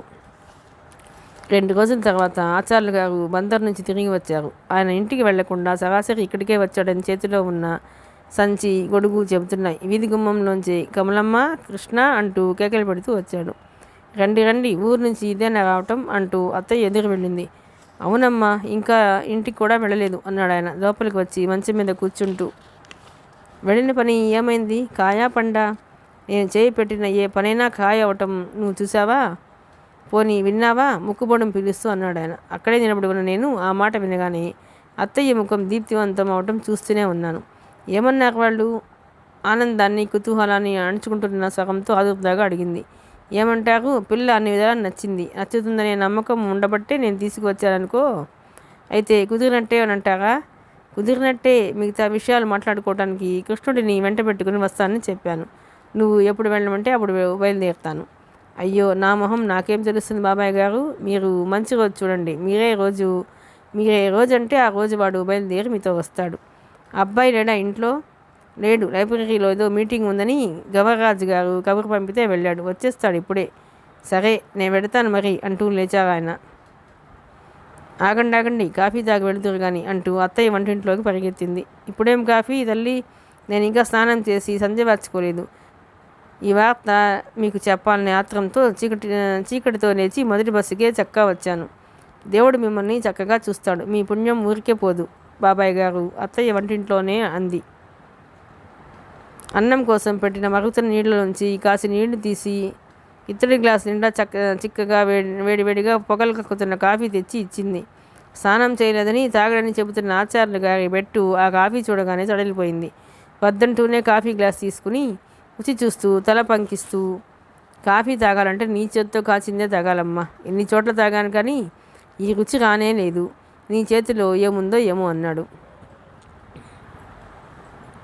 ఆయన ఆ గ్లాసుడు కాఫీ ఊదుకుంటూ ఒక్కొక్క గుక్కే తాగే లోపల అత్తయ్య లాంఛనాల విషయం గురించి ఏమిస్తే బాగుంటుందో సలహా సంప్రదింపులు చేసింది. ఆయన చాలా తేలిగ్గా చెప్పేశాడు. ఏముందమ్మా, ఆడపిల్లల అందరికీ కలిసి 1116, అత్తగారికి 2 కాసుల బంగారం 116, పిల్లాడికి వెండి కంచం, చెంబు, పట్టుబట్టలు, మిగతావి మనకు తెలిసినవేగా. పానకం బిందెలు, బొట్టుపెట్టెలు, కాళ్ళు కడుగు పళ్ళెము, ఇవన్నీ. కుర్రాడు మాత్రం ఏమిచ్చినా ఏమివ్వకపోయినా తనకి రేడియో కావాలని నోరు తెరిచి చెప్పాడు. రేడియోది ఏముంది, ఈ రోజుల్లో ఎంత పెట్టినా వస్తుంది. ఇచ్చినా మన అమ్మాయికే ఉంటుందిగా. మర్చిపోయాను, అప్పగింత బట్టలు కుటుంబంలో అందరికీ కాకుండా మరో 4 జతలు ఎక్కువ కావాలన్నారు. పిల్లాడికి 3 మేనత్తలు ఉన్నారట. వాళ్ళు పెద్ద హోదాల్లో ఉన్నారు. వాళ్ళకి అప్పచెప్పబోతే బాగుండదు. తర్వాత పిల్లాడి అమ్మమ్మ, తాతయ్య ఉన్నారట. వాళ్ళకున్న ఎకరం పొలం వాళ్ళ తదనంతరం ఈ కుటుంబానికి రాస్తారట. వాళ్ళకి పెట్టకపోతే బాగుండదు. ఇంకో విషయం ఏమిటంటే వాళ్ళు ప్రస్తుతం పిల్లకి నగలేమి పెట్టమని చెప్పారు. వాళ్ళ ఇబ్బందులేమో వాళ్ళు చెప్పారు. కాలం కలిసి వచ్చి అమ్మాయి పేరు బలం మీద ఏదైనా డబ్బు వస్తే అప్పటికి చేయిస్తారట. నగలదేముందండి అంది అత్తయ్య. పిల్ల నచ్చిందని ఆచార్యులు గారు చెప్పగానే పెట్రోల్ మార్క్స్లో ఎట్లా వెలిగిన ఆవిడ ముఖం కట్నాల జాబితా వినగానే కొడిగట్టిన దీపంలా ఆగిపోయింది. అక్కడే నిలబడి ఇవన్నీ వింటున్న నాకు ఒళ్ళు మండిపోయింది. ఆ కోతి ముఖానికి ఇన్ని కావాలా? అత్తయ్య ఏమైనా అనుకుంటుందేమోనని వెనక్కి తగ్గాను, కానీ లేకపోతే ఇవి చాలా అండి, ఇంకేమీ అవసరం లేదా అంటూ వెక్కిరించి హేళన చేసేదాన్ని. ఆచార్యులు గారు గాలి చేసిన గ్లాసు కింద పెట్టి సంచి గొడుగు తీసుకుంటూ, మరి నేను వస్తానమ్మా, ఈ కృష్ణుడు రాగానే అన్నీ చెప్పు. వాడు ఆలోచించుకొని నాకు కబురు చేయండి అన్నాడు. ఆయన వెళ్ళిపోయిన తర్వాత కూడా చాలాసేపటి వరకు అత్తయ్య దీర్ఘాలోచన పడినట్టు కూర్చున్న చోటు నుంచి కదలనే లేదు. వంట మాట కూడా మర్చిపోయి ప్రతిమల అక్కడే కూర్చునిపోయింది. వంట ఇంట్లో మిగిలిన పని రాజేశ్వరి పూర్తి చేసింది. భోజనం వేళకి కృష్ణ వచ్చాడు. అత్తయ్య అతనికి అన్నం పెడుతూ ఆచార్యులు గారు చెప్పినవన్నీ చెప్పింది. లాంఛనాల మాట వినగానే నేను ఊహించినట్టుగా మండిపడలేదు అతను. నెయ్యి వేయించుకుంటున్న వాడల్లా నవ్వుతూ తలెత్తి, చాలా ఆ కోరికలు ఇంకేమైనా ఉన్నాయా? కట్నం వద్దంటూ మంచి బేరమే. అవునులే, ఇటు కట్నం తీసుకోలేదని బేరు దక్కుతుంది, అటు కానుకల రూపంలో అసలు కావాల్సింది ముట్టను ముడుతుంది. మంచి పద్ధతి, తెలివైన పని అన్నాడు. ఏమోగా నాయనా, నాకు తెలిసినంత వరకు ఇంతకు మించిన సంబంధం రాదనే అనిపిస్తోంది. ఒకవేళ వచ్చినా వాళ్ళ కోరికలకి మనం అందుకోలేం. భగవంతుడి దయ వల్ల ఇదైనా స్థిరపడి అది ఒక ఇంటిది అయిపోతే. అత్తయ్య కంఠం వణికింది. ఏమిటమ్మా నువ్వనేది? ఒక ఇంటిది కాక మన ఇంటినే పట్టుకుని వెక్కుతుంటుంది అనుకున్నావా అన్నాడు. అత్తయ్య ప్రతిమాలుతున్నట్టుగా అంది. నువ్వు ఈ సంబంధం విషయంలో అభ్యంతరాలేమీ చెప్పకరా నాయన. మనం ఎలాగో 2-3 వేలు కట్టం ఇవ్వటానికి సిద్ధంగానే ఉన్నాము. పోనీ అది ఈ రూపంలో అనుకో. ఎందుకు అనుకోవాలమ్మా? ఒక విషయాన్ని మరో విషయంగా ఎందుకు చూడాలి? కావాలంటే కట్నం తీసుకోమను, నాకు అభ్యంతరం లేదు. అత్తయ్య నిస్సహాయంగా అంది. ఆవిడ కడల్లో అసహనం తొంగి చూసింది. నాకు తెలుసు, నేను ఇంత క్రితం నుంచి ఇదే గుంజాటన పడుతున్నాను. నీ మొండితనం నాకు తెలియంది కాదుగా. నాకు ఈ భయం ఉండనే ఉంది. నువ్వు ఒప్పుకోమని నాకు ముందే తెలుసు. ఏం చేస్తాం, దాని కర్మ. పెళ్ళయ్యే రాత దాని మొహాన ఉందో లేదో. అమ్మ, ఏమిటి నువ్వు అనేది? నేను దానికి ఆవేశంగా ఏదో అనబోయిన కృష్ణ హఠాత్తుగా తగ్గాడు. అతని స్వరం అనుకోకుండా మృదుగంభీరంగా మారింది. నిదానంగా చెప్పాడు, నీకిష్టమైతే రాజు ఒప్పుకుంటే నాకేం అభ్యంతరం లేదమ్మా. నువ్వెలా చేయమంటే అలా చేస్తాను. నువ్వు మాత్రం కంటతడి పెట్టకు. మరేం మాట్లాడకుండా భోజనం ముగించి లేచి వెళ్ళిపోయాడు. కృష్ణ అంగీకరించగానే అత్తయ్య మెడల మీద నుంచి మోయలేని బరువు తింపుకున్న దానిలా కనిపించింది నాకు. ఆవిడ ముఖం ఎలాంటి బాధ లేకుండా సంతోషంతో కళకళలాడటం ఈ ఊరు వచ్చిన ఇన్నాళ్ళకి నేను ప్రథమంగా ఇప్పుడు చూశాను. ఆనందంతో కంగారుతో కాలు చేయి ఆడని మనిషిలా తిరగసాగింది. నాకు నెయ్యి వడ్డించబోయి పెరుగు వడ్డించింది. రాజేశ్వరికి కూర వేయబోయి పులుసు వేసింది. చివరికి ఏమిటోనే నాకు మతి లేకుండా పొంది అంటూ అన్నీ మా దగ్గర పెట్టి అక్కడి నుంచి వెళ్ళిపోయింది. మధ్యాహ్నం ఆచార్యులు గారు వచ్చారు. మళ్ళీ లాంఛనాల గురించి చర్చ జరిగింది. వాద ప్రతివాదనలు జరిగాయి. కృష్ణ అత్తయ్య బలవంతం వల్ల చివరికి అన్ని విషయాల్లో ఆచార్యులు గారు చెప్పేలా చేయటానికి ఒప్పుకున్నాడు. రాజేశ్వరి వివాహం దాదాపు స్థిరపడిపోయినట్టే. అత్తయ్య ఆనందం చెప్పనవసరం లేదు. కృష్ణ కూడా సంతృప్తిగా ఉన్నట్టే కనిపించాడు. కానీ నాకు ఎందుకో రాజేశ్వరి ముఖమే చిన్నబోయినట్టుగా కనిపించింది. పెళ్లి స్థిరపడిందనే ఆనందం ఆ ముఖంలో నాకెక్కడా కనిపించలేదు. అక్కడికి పరీక్షగా ఇది నా అనుమానమా లేక నిజమేనా అన్నట్టు 1కి 10 సార్లు చూశాను. ఇంకా సందేహం ఎందుకు? దానికి ఆ పెళ్లి కొడుకు నచ్చలేదు. కానీ దాని అభిప్రాయం కనుక్కునే నాదుడేడి? రాజేశ్వరి పట్ల జాలితో సానుభూతితో నా గుండెలు కరిగి నీరైనాయి. కృష్ణ మీద అత్తయ్య మీద పట్టగానంత ఆగ్రహం కలిగింది. ఏ మనుషులు వీళ్ళు? అత్తయ్య రాజేశ్వరి కన్నతల్లి. కృష్ణ చెల్లెల్ని కనుపాప కంటే అపురూపంగా చూసుకుంటున్నట్టు కనిపించే ఆదర్శ సోదరుడు. ఆడపిల్ల జీవితానికి ఆయువు పట్టు లాంటి ఈ విషయంలో దాని అభిప్రాయం ఇద్దరిలో ఏ ఒక్కరూ అడగరే. వాళ్ల మెళ్ళో భరించలేని గుడిబండల ఎప్పుడు దీన్ని వదిలించుకుందామా అని ఎదురు చూస్తున్న మనుషుల్లా ప్రవర్తిస్తారేం? నాకు మండిపోతోంది. ఆపుకోలేంత ఆవేశంగా ఉంది. నా స్వభావం చిన్నప్పటి నుంచి అంతే. ఎక్కడ ఏ కాస్త అన్యాయం చూసినా నా మనసు అగ్గి మీద గుగ్గిలం అయిపోతుంది. నేనది చూస్తూ ఊరుకోలేను. రాజేశ్వరిని తిరగబడమని ప్రోత్సహిస్తాను. ఎదురు తిరిగి దాని ఇష్టాన్ని నిక్కచ్చిగా చెప్పగల ధైర్య సాహసాలు ఊరిపోస్తాను. నోట మాట కానట్టుండే ఈ అమాయకురాలిలో అవసరమైన రోషం, అభిమానం, పట్టుదల సృష్టించటం నా కనీస ధర్మం అనిపించింది. ఇంకా నయం, ఈ సమయంలో నేను ఇక్కడ ఉండటం ఎంత అదృష్టం. నేను కేవలం రాజేశ్వరిని ఈ బలవంతం పెళ్లి నుంచి తప్పించడానికే ఇక్కడికి వచ్చానేమో ఎవరికి తెలుసు. కానీ రాజేశ్వరితో ఈ విషయం మాట్లాడంటే మా ఇద్దరి మధ్య కాస్త ఏకాంతం కావాలి. ఆ ఏకాంతం ఈ ఇంట్లో లభించడం సున్నా. ఎప్పుడూ ఎవరో ఒకరు ఉంటారు. అక్కడికి 1-2 సార్లు ప్రయత్నించి చూసి విఫలమైనాను. విఫలమైన కొద్దీ నా మనసులో ఆరాటం ఎక్కువ కాసాగింది. సాయంత్రం అయిపోయింది. ఆ సాయంత్రం వంట కూడా రాజేశ్వరే చేసింది. చీకటి పడుతుండగా అత్తయ్య పళ్ళెంలో ఒక కొబ్బరికాయ, 4 అరటిపళ్ళు, కాసిని సన్నజాజి పూలు, ఆరతి కర్పూరం, అగరొత్తులు పెట్టి, రాజు గుడికి వెళ్ళి కొబ్బరికాయ కొట్టి దేవుడి దగ్గర బొట్టు పెట్టుకురామ్మా అంది. రాజేశ్వరి త్వరగా పని ముగించుకుని కాళ్ళు చేతులు కడుక్కుని చీర మార్చుకుని పళ్ళెం తీసుకుని బయలుదేరింది. ఉండు రాజు, నేను వస్తున్నా అంటూ చీర మార్చుకుని నేను కూడా రాజేశ్వరి వెంట బయలుదేరాను. బయట బాగా చీకటిగా ఉంది. వీధుల్లో పంచాయతీ బోర్డు నలుగురు వీధి దీపాన్ని వెలిగిస్తున్నాడు. రాజేశ్వరి నేను మౌనంగా మాటలు కాని వాళ్ళలా ఎవరి ఆలోచనలతో వాళ్ళం గుడికి చేరుకున్నాం. వేణుగోపాల స్వామి ఆలయం. కృష్ణ గదిలో మంచం మీద పడుకొని చూస్తే కనిపించే ఆలయ శిఖరం దీనిదే. గుడి చుట్టూ ఎత్తుగా ప్రహరీ గోడ ఉంది. ఆ గోడకి జేగు రంగు తెలుపుతో చేసిన చాగలున్నాయి. సింహద్వారం చాలా ఎత్తుగా విశాలంగా ఉంది. లోపల విశాలంగా ఉన్న ఆవరణలో ఉన్న దేవాలయం చిన్నది. గుడికి ఎడమవైపున రాతి కట్టడంతో కట్టిన మెట్లతో కోనేరు, కుడివైపున పెద్ద మండపం ఉన్నాయి. రాజేశ్వరి నేను కోనేటిగా మెట్ల మీద నిలబడి కాళ్ళు కడుక్కున్నాం. మేము వెళ్ళేసరికి పూజారి సంధ్యదీపం వెలిగించి గంట వాయిస్తున్నాడు. రాజేశ్వరి ఇచ్చిన పళ్ళు పూలు దేవుడి ముందు పెట్టి కొబ్బరికాయ కొట్టి హారతి ఇచ్చి శటకోపం తెచ్చి మా ఇద్దరి నెత్తన పెట్టాడు. హారతి భక్తిగా కళ్ళగద్దుకుంటున్న రాజేశ్వరి చెంగుముడి విప్పి 2 5 పైసలు తీసి ఒకటి నాకిచ్చి రెండోది దాన్ని పళ్ళెంలో వేసింది. సత్వర కళ్యాణ ప్రాప్తిరస్తు, దీర్ఘ సుమంగళి భవ, సుపుత్ర పౌత్రాభివృద్ధిరస్తు ఆశీర్వచనాలు కూడా మంత్రాలతో పాటు కలిపి చదివేశాడు పూజారి. ఆయన ఇచ్చిన కుంకుమ, ఆ పూలు ఇద్దరం తీసుకున్నాం. ప్రసాదం తీసుకున్న తర్వాత కొద్దిసేపు కూర్చోవాలి అంది రాజు చుట్టూ చూస్తూ. అక్కడ కూర్చుందామా అన్నాను మండపం వైపు చూపిస్తూ. పద అంది. ఇద్దరం వెళ్ళి మండపం ఎక్కి పైమెట్టి మీద పక్కపక్కగా ఒకరిని ఒకరు అనుకునేటంత దగ్గరగా కూర్చున్నాం. పౌర్ణమి విడిన విధి నాటి వెన్నెల గుడి ఆవరణంతా అప్పుడప్పుడే ఆవరించుకుంటోంది. నేను చుట్టూ పరిశీలనగా చూశాను. తెలుపు ఎరుపు చారలతో ఉన్న ప్రహరీ గోడ, ఆ వెన్నెల, ఆ కోనేరు, ఈ మండపం నాకు చాలా ప్రశాంతంగా ఆహ్లాదంగా కనిపించాయి. దేవాలయం అంటే ఇలా నిశ్శబ్దంగా, నిర్మలంగా, శాంతి కలిగించేలా ఉండాలి. పట్టణవాసంలో భగవంతుడి దగ్గరికి వెళ్ళినా ప్రశాంతత దొరకదు. అక్కడ కూడా క్యూలు,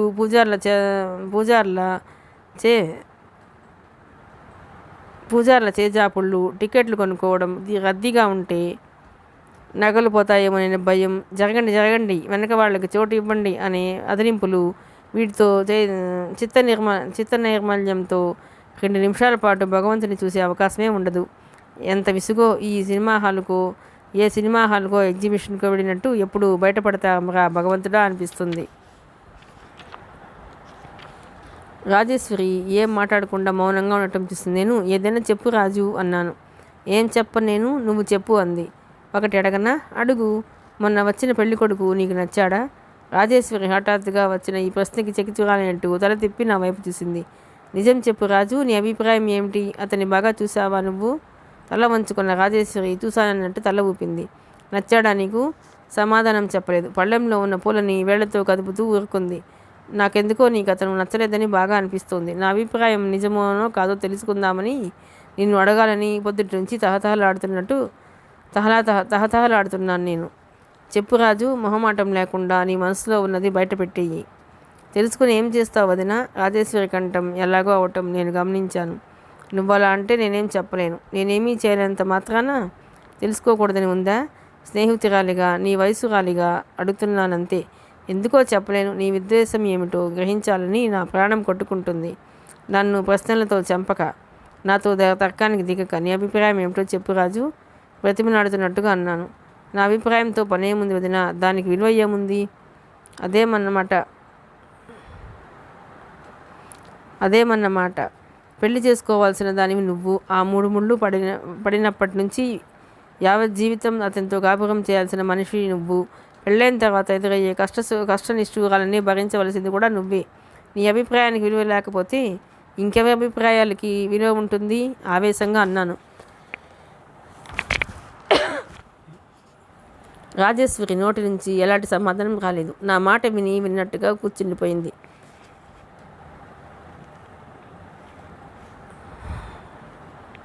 మీ అన్నయ్య నిన్నడకుండా ఊరుకోవటం చాలా అన్యాయం, దారుణం. రాజేశ్వరి నవ్వుతూ నా వైపు చూసింది. అన్నయ్య అంటే చాలు ఒంటికాల మీద లేస్తావేం నువ్వు? అన్నయ్య నన్ను అడగలేదని నీకెవరు చెప్పారు? అడిగాడు నన్ను. ఎవరు చెప్పారు? అడిగాడు నన్ను. అడిగాడా? ఎప్పుడు? అబద్ధం అన్నట్టుగా చూశాను. మధ్యాహ్నం ఆచార్యులు గారు వచ్చినప్పుడు నేను కాఫీ తయారు చేస్తూ వంట ఇంట్లో ఉండగా కాఫీ గ్లాసులు తీసుకెళ్ళటానికి వచ్చినప్పుడు అడిగాడు. ఏమన్నావు నువ్వు? ఏమంటాను? నా పరిస్థితుల్లో ఉన్న ప్రతి ఆడపిల్ల ఏమంటుందో అదే అన్నాను. ప్రతి ఆడపిల్ల అని అందరినీ కలపకు. నాలాంటిదైతే నాకు ఇష్టం లేదని ఖచ్చితంగా తెగేసినట్టు చెప్పి ఉండేది. నీ పరిస్థితులు వేరొదినా. నువ్వు ఒకగానొక పిల్లవి, డబ్బున్న దానివి. నువ్వేదన్నా చెల్లుతుంది. సామాన్య కుటుంబంలో నలుగురిలో ఒకరిగా పుడితే అలా కాదు. తాము పుట్టి పెరిగిన పరిస్థితులు పిల్లల స్వభావాన్ని చాలా తీర్చిదిద్దుతాయి. నువ్వే నా చోటులో ఉండి కుటుంబం ఆర్థికంగా దిగజారి ఇబ్బందులకి గురి అవి ఉంటే, కనీసం నా బరువు తగ్గినా వీళ్ళకి చాలు అని అభిప్రాయపడి ఉంటే నువ్వు అదే పని చేసి ఉండేదానివేమో. బరువా? నువ్వు బరువేమిటి? నువ్వు నవ్వుతారు ఎవరైనా వింటే. కన్నవాళ్ళకి పెంచాల్సిన బాధ్యత లేదా? ఉంది, కాదన్ను. కానీ అది తల్లిదండ్రులకి మాత్రమే వర్తిస్తుంది. అన్నగారికి, అందులో సవతి అన్నగారికి అసలే వర్తించదు. మనం ఇక వెళదామా? ప్రసంగం పైన పొడిగించటం ఇష్టం లేని దానిలా రాజేశ్వరి లేవబోయింది. నేను చేయి పట్టుకుని లాగి కూలేశాను. సవతి అన్నగారంటవేం? మీ అన్నయ్యకి నువ్వు ప్రాణం కంటే ఎక్కువగా. ఇప్పుడు మాత్రం కాదంటున్నానా? కానీ వాని మంచితనం లోకుగా చేసుకుని బోయలేని భాగం వాని నెత్తి మీద వేసి మెడలు వంచటం న్యాయమే అంటావా? నేను సమాధానం చెప్పలేకపోయాను. నాకెందుకో రాజేశ్వరి తన మనసులో అభిప్రాయం తెలియనీయకుండా దాటేస్తుందని అనిపిస్తుంది. తెచ్చిపెట్టుకున్న కోపంతో నిష్ఠూరంగా అన్నాను. ఏవేవో చెబుతున్నావు తప్ప నేను అడిగింది మాత్రం చెప్పటం లేదు. నువ్వు చాలా గడుస్తుదానివి, ఇప్పుడు అర్థమవుతుంది నాకు. అవునులే, నేనెంతైనా పరాయిదాన్ని, నువ్వనేది నిజమే. 4 రోజులుండి పోయేదాన్ని. నాతో ఎందుకు చెప్పాలి? చెబితే మాత్రం ఏమొస్తుంది? అడగటం నాదే పొరపాటు, నా తెలివి తక్కువతనానికి క్షమించు. రాజేశ్వరి చప్పున నా చెయ్యి మీద తన చెయ్యి ఆనించింది. అభిమానం, ఆప్యాయత పుష్కలంగా నిండిన స్వరంతో అంది. వదినా, అలా అనకు. నీ సంగతి చెప్పనా? నువ్వు వచ్చిన రోజునే మన ఇద్దరం ఒకరిని ఒకరు చూసుకున్న ముహూర్తం ఎలాంటిదో కానీ నేను నిన్ను విడిచి ఉండలేనేమో అనిపిస్తోంది. నువ్వు వెళ్ళిపోతే నాకు ఎంత శూన్యంగా దిగులుగా అనిపిస్తుందో నువ్వు ఊహించలేవు. నువ్వు ఇక్కడి నుంచి వెళ్ళగానే నీ స్నేహితుల గొడవలో పడి మమ్మల్ని మర్చిపోవచ్చు. రాజు, నీకు 1,00,000 సార్లు చెప్పాను నాకెవరూ స్నేహితులు లేరని. రాజేశ్వరి నా మాట వినిపించుకోకుండానే అనేసింది. మనిద్దరం మళ్ళీ కలుసుకుంటామో లేదో, కానీ నా మనసు నీకోసం ఎప్పుడు కలవరిస్తూనే ఉంటుంది. నువ్వు నాకొక తీయటి కళ్ళ, ఎప్పటికీ మరపురాని జ్ఞాపకంలా నా మనసులో జీవితాంతం నిలిచిపోతావు. నువ్వు పరాయిదానివి కానే కాదు. రాజేశ్వరి చేతిని నేను గట్టిగా నొక్కాను. నాకెందుకు ఆ క్షణంలో రాజేశ్వరి మెడ చుట్టూ చేతులు వేసి ఆప్యాయంగా, అభిమానంగా తన గుండెలకి గట్టిగా హత్తుకోవాలనిపించింది. రాజు, నేనంటే నీకెంతో ఇష్టమని చెబుతున్నావు. మరి అలాంటి నాతో నీ అభిప్రాయం చెప్పటానికేం? రాజేశ్వరి ముఖం కిందకు వాలింది. తెలుసుకుంటే నీకేం వస్తుంది? ప్రతిదానికి ప్రయోజనం ఉండాలా? ఉండాలని అన్నయ్య అంటూ ఉంటాడు. మీ అన్నయ్య అంత మూర్ఖుడు, దౌర్జన్యపరుడు ఈ లోకంలో ఇంకెవరూ లేరని నా నమ్మకం. మా అన్నయ్య సమర్థుడు, మంచివాడు. ఈ ప్రపంచంలో ఇంకెవరూ ఉండరని నా విశ్వాసం. రాజేశ్వరి తల సగర్వంగా పైకి లేచింది. వెన్నెట్లో మిలమిలలాడుతున్న కళ్ళల్లో అన్నగారి పట్ల ఆరాధన, గర్వం తొండిసలాడటం గమనించాను నేను. అవును పాపం, అందుకే చెల్లెలి మనసు ఎలాంటిదో గ్రహించకుండా కోతి లాంటి ఆ మనిషికి కుందన బొమ్మ లాంటి నిన్ను కట్టబట్టాలని చూస్తున్నాడు. మీ అన్నయ్య మూర్ఖుడే కాదు, గుడ్డివాడు కూడా. కాపురాలు సవ్యంగా జరగటానికి అందచందాల కంటే మనిషి గుణగణాలు ఎక్కువ ముఖ్యమని మా అన్నయ్యకి బాగా తెలుసు. అయితే ఇక నీ కర్మ అనుభవించు అనుకుంటాను నేను. కృతజ్ఞరాల్ని. నేను ఓడిపోయిన దాంట్లో మొహం తిప్పుకొని బయట వెన్నెట్లోకి చూడసాగాను. లాభం లేదు, దీంతో తర్కించి ప్రయోజనం లేదు అనిపించింది. రాజేశ్వరి నాకు నచ్చజెప్పబోతున్నట్టుగా అంది. వదిన, నలుగురిలో పుట్టిన వాళ్ళు తమ ఆశలకి, సుఖాల కంటే కుటుంబ క్షేమానికి ఎక్కువ ప్రాధాన్యత ఇవ్వాలి. ఎవరి సుఖం వాళ్ళు చూసుకుంటే ఎలా? వ్యక్తుల స్వార్థపరత్వంతో నిండిన ఏ సమిష్టి వ్యవస్థలోనూ సుఖశాంతులు ఉండవు. అమ్మో, ఏమో అనుకున్నాను. మీ అన్నయ్య నీకు చాలా నేర్పడే జీవితాన్ని గురించి ఇంకా ఏమేం నేర్పోసాడు చెల్లెలు గారు? రాజేశ్వరి నా వ్యంగ్యానికి బాధపడలేదు. చిరునవ్వుతో సమాధానమిచ్చింది. అందరినీ ఆశలకి పోయి బ్రతుకు అశాంతి చేసుకోకూడదు. ఉన్నదాంతో తృప్తిపడాలి మనం. మనకి వీలైనంత వరకు ప్రక్కవాళ్ల సుఖశాంతులకి చేయూతనివ్వాలి. మన వల్ల ఏ రూపంగానైనా ఇతరులకు ప్రయోజనం ఉండాలి. ఇది మొదటి పాఠం. కావాలంటే నువ్వు కూడా నేర్చుకోవచ్చు. నాకేం అవసరం లేదు, కానీ నువ్వు ఈ పెళ్లి చేసుకున్నందువల్ల జరిగే లాభం ఏమిటి? నా బరువు వాళ్ళకి తీరుతుంది. అది అసలు సంగతి. నా అనుమానమే నిజమైంది. దానికి ఇష్టం లేదు, లేకపోయినా కుటుంబం కోసం ఒప్పుకుంటోంది. రాజేశ్వరి నిర్ణయం నాకు నచ్చలేదు. అందుకే భయపడుతున్నట్టుగా, బెదిరిస్తున్నట్టుగా అన్నాను. బరువు తీరుతుందని నువ్వు అనుకుంటున్నావు. అది చాలా పొరపాటని నేను అనుకుంటున్నాను. ఆర్థిక పరిస్థితులు సరిగా లేకపోతే అసలు పెళ్లి చేసుకోవటం మానేసేయి. పెళ్ళికి ఎంత ఖర్చు పెట్టాలి? అంతటితో ఆగుతుందా? పెళ్ళైన తర్వాత పండగలకి, పబ్బాలకి అల్లుడుగారి రాకపోకలు, ముద్దులు, ముచ్చట్లు అంటారు. తర్వాత నీకు పురుడు, పుణ్యం, పిల్ల జల్ల ఎంత ఖర్చు? అదేం విలేదు. నా పెళ్ళి అయిందంటే తర్వాత నా మీద ఒక్క ఖానీ ఖర్చు పెట్టనివ్వను నేను, రోషంగా అంది. పెట్టనివ్వకపోవటానికి నువ్వెవరి మధ్య? మీ అత్తగారు అడుగుతారు, మీ అమ్మ ఒప్పుకుంటుంది. చాలా తాకట్టు పెట్టైనా సరే మీ అన్నయ్య తీరుస్తాడు. అంటే ఇప్పుడు నీ ఒక్కదాంతో పోయే ఖర్చు అప్పుడు రెట్టింపు అవుతుందన్నమాట. నా మంత్రం పనిచేసింది. రాజేశ్వరి ఆలోచనలో పడిన దానిలా మాట్లాడకుండా మోకాల మీద గడ్డ మానించుకుని దూరంగా చూడసాగింది. నేనే నువ్వైనట్టయితే మా అన్నయ్య మీద నిజంగా నాకు అభిమానం ఉంటే నా కోసం అర్థం లేని ఈ కానుకలు, కట్నాల రూపంలో ఇంకొకరిని దోచుకొనివ్వను. మధ్యాహ్నం ఆచార్యులు గారు చెప్పినప్పుడు వాళ్ళ కోరికలు విన్నావా నువ్వు? రాజేశ్వరి విన్నానన్నట్టుగా తలూపింది. దాన్ని బట్టి వాళ్ళు ఎలాంటి మనుషులు నువ్వే ఆలోచించు. తెలుసు వదిన, అదే నాకు ఓ మూల గుచ్చుకుంటున్నట్టుగా ఉంది. గుచ్చుకుంటోందని ఊరుకుంటే ఏం ప్రయోజనం? నువ్వు ఇప్పుడే మీ పెళ్లి కావాలని తహతలాడిపోవటం లేదుగా. అలాంటప్పుడు అందరి క్షేమం దృష్ట్యా ఈ పెళ్లి నాకు ఇష్టం లేదని చెప్పడానికేం? ఒకవేళ నువ్వు చెప్పలేకపోతే నీ తరపున నేను చెబుతాను. నీకు పెళ్లి చేసే అని తొందరపడుతున్న అత్తయ్యకి కూడా నేను చెప్పి తర్కించగలను. కానీ రాజు, నువ్వు ఏమైనా సరే ఆ కోతని చేసుకోవటానికి వీల్లేదు, వద్దు. నీకు అంతకంటే మంచి భర్త లభిస్తాడని నాకు నమ్మకం. రాజు, నువ్వన్న మాట చాలా నిజం. మనిద్దరం కలుసుకున్న వేళ ఎలాంటిదో ఏమో కానీ నాకు ఈ ప్రపంచంలో నీకంటే ఆత్మీయులెవరూ లేరనిపిస్తోంది. నీ ప్రక్కన ఆ జంతువుని భర్తగా ఊహించడానికే నా మనస్సు ఒప్పుకోవటం లేదు. రాజేశ్వరి ఇంకా ఆలోచిస్తూనే ఉంది. నా మంత్రం ఫలించిందేమోనని ఎంతో ఆశతో అడిగాను. చెప్పు, నువ్వు ఈ పెళ్లికి ఒప్పుకోవటం లేదని, నీకు ఇష్టం లేదని అత్తయ్య వాళ్ళతో చెప్పనా నేను? రాజేశ్వరి ఈ లోకంలోకి వచ్చిన దానిలా తల అడ్డంగా తిప్పుతూ వద్దు వదినా, వద్దు అంది.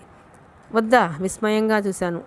నా ఈ గంటన్నర తర్కం, ఈ ఉపన్యాసం, ఈ కంఠశోష అంతా వృధాయేనా? నాకు నీరసం వచ్చేసింది. చిన్నబుచ్చుకున్న ముఖంతో, ఎలాగో ఆయన కంఠంతో అంది రాజేశ్వరి. నీకు తెలియదు వదిన, అన్నయ్యకి ఏమాత్రం వీలుగా ఉన్నా తనే ఒప్పుకునేవాడు కాదు. ఆ సంగతి నాకు తెలుసు.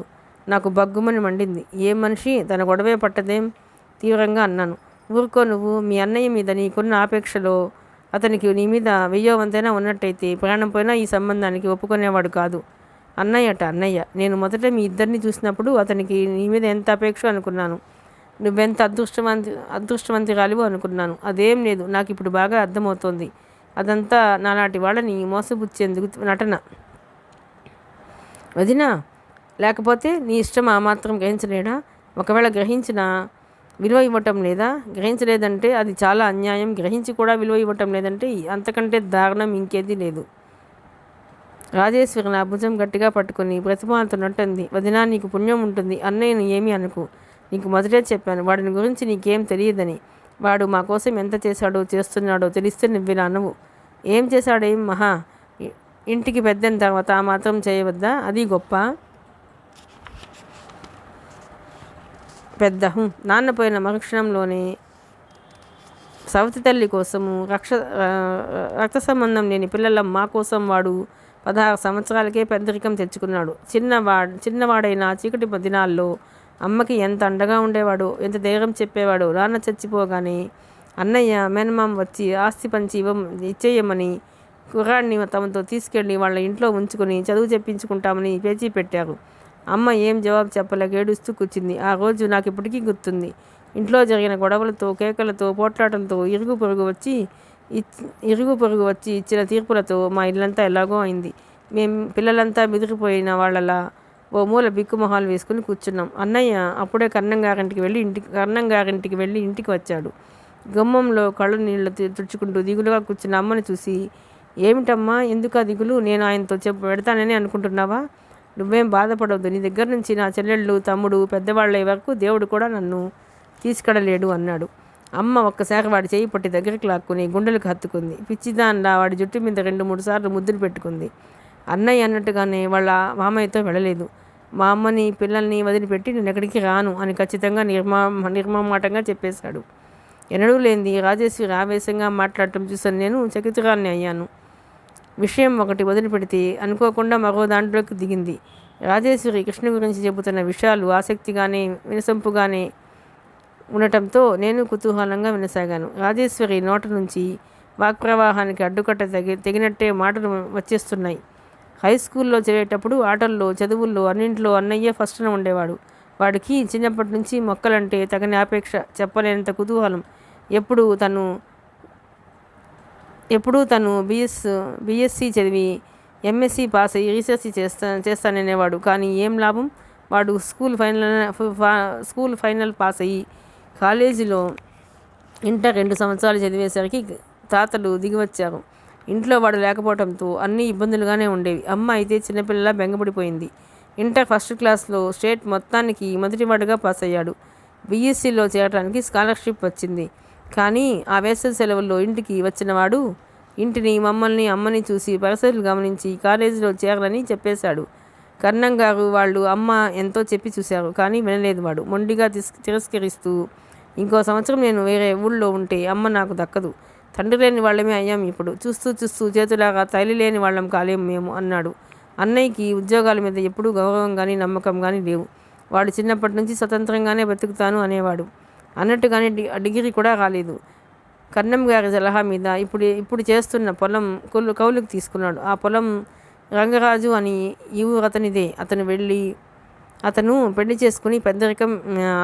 చేసుకుని ఇల్లరికం వెళ్ళిపోయాడు. ఇప్పుడు మీ హైదరాబాద్లోనే ఉంటున్నట్ట. అత్తగారి తరపున అతను ఆశించినట్టుగా ఆస్తి రాలేదు. ఇక్కడ ఇల్లు ఇంకా పొలం అమ్మేశాడు. అన్నయ్య 6 సంవత్సరాలు ఒకేసారి కౌలు రాసుకోవటం వల్ల ఇది అమ్మటానికి వీలు లేకపోయింది. ఎప్పుడూ ఏమాత్రం ఇబ్బంది వచ్చినా పొలానికి బేరం వచ్చింది, మేము అమ్మేస్తున్నాను అని ఉత్తరాలు రాస్తాడు. ఆ ఉత్తరం చూసిందంటే అమ్మ నిద్రపోదు, అన్నం తినదు. అన్నయ్య ప్రాణం తాకట్టు పెట్టైనా సరే ఆ డబ్బు ఆ సమయానికి పంపేస్తాడు. ఎంత ఉంటుంది దాని ఖరీదు అన్నాను.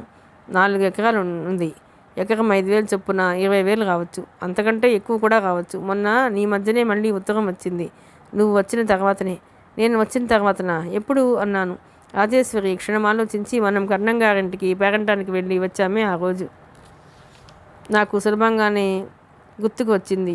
అత్తయ్య ఆనాడు నాకు రాజేశ్వరికి దిష్టి తీసేటప్పుడు, దుఃఖాన్ని నడుచుకుంటుండటం, భోజనాలు చేసేటప్పుడు కృష్ణ దిగులు పడకమ్మా నేనున్నానుగా అని ధైర్యం చెప్పటం, అది ఏమై ఉంటుందా అని నేను ఆలోచించటం అన్నీ నాకు మెరుపులా గుర్తుకు వచ్చాయి. డబ్బు పంపాడా మరి అన్నాను. పంపాడన్నట్టు తలూపింది రాజేశ్వరి. ఇలా ఎన్నాళ్ళు మరి? ఇంతకంటే ఎక్కడో అక్కడ అప్పు తెచ్చుకుని మీరు కలిపేసుకుంటే నయం కదూ. అన్నయ్య ఉద్దేశం అదే. కానీ 20,000 ఎక్కడి నుంచి వస్తుంది? అంత పెద్ద మొత్తం ఒకసారి ఎవరిస్తాను? మాకు ఇచ్చినా వెంటనే తీర్చడం సాధ్యం కాదు. దానికి తోడు నేను ఒకదాన్ని పెళ్లికి ఎదిగాను. నాకు వయసు వచ్చిందనే సంగతి నాకు అమ్మకి అంతగా గుర్తు లేకపోయినా ఊళ్ళో వాళ్ళంతా ఎప్పుడూ గుర్తు చేస్తూనే ఉంటారు. అందుకే ఈ 2 సమస్యలు తీర్చడానికి అన్నయ్య సుందరిని చేసుకోవడానికి ఒప్పుకున్నాడు. సుందరి ఆవిడెవరు? ఆవిడ కాదు, అమ్మాయే. దాదాపు మన వయసే ఉంటుంది. ఈ ప్రక్కనే దబ్బలూరని ఆ ఊళ్ళో ఉన్న పురుషోత్తం గారి అమ్మాయి. ఆయన ఈ చుట్టుపక్కల బాగా పలుకుబడి ఉన్నవాడు. మోతుబరి రైతు, బాగా డబ్బుంది. ఆయనకు ఒక్కతే కూతురు. పురుషోత్తం గారికి మాకు ఏదో దూరం బంధుత్వం కూడా ఉందిట. అన్నయ్య సంగతి ఆయనకు బాగా తెలుసు. అన్నయ్య అంటే చాలా ఇష్టం. అన్నయ్య కనుక తన కూతురుని చేసుకుంటే కట్నంగా 4-5 వేలు ఇవ్వటమే కాకుండా ఈ తోట పొలం తను కొనేసి కూతురు పేరు మీద పెడతానన్నాడు. అన్నయ్యకి ఇంత క్రితం 2 సంబంధాలు వచ్చినాయి. వాళ్ళు బాగా ఉన్నవాళ్లే. ఒక ఆయన బందర్లో లాయరు. ఆయనకు ఒక్కతే కూతురు. ఆయన అన్నయ్యకి చదువు చెప్పించి ఫారెన్ పంపిస్తానని చెప్పాడు.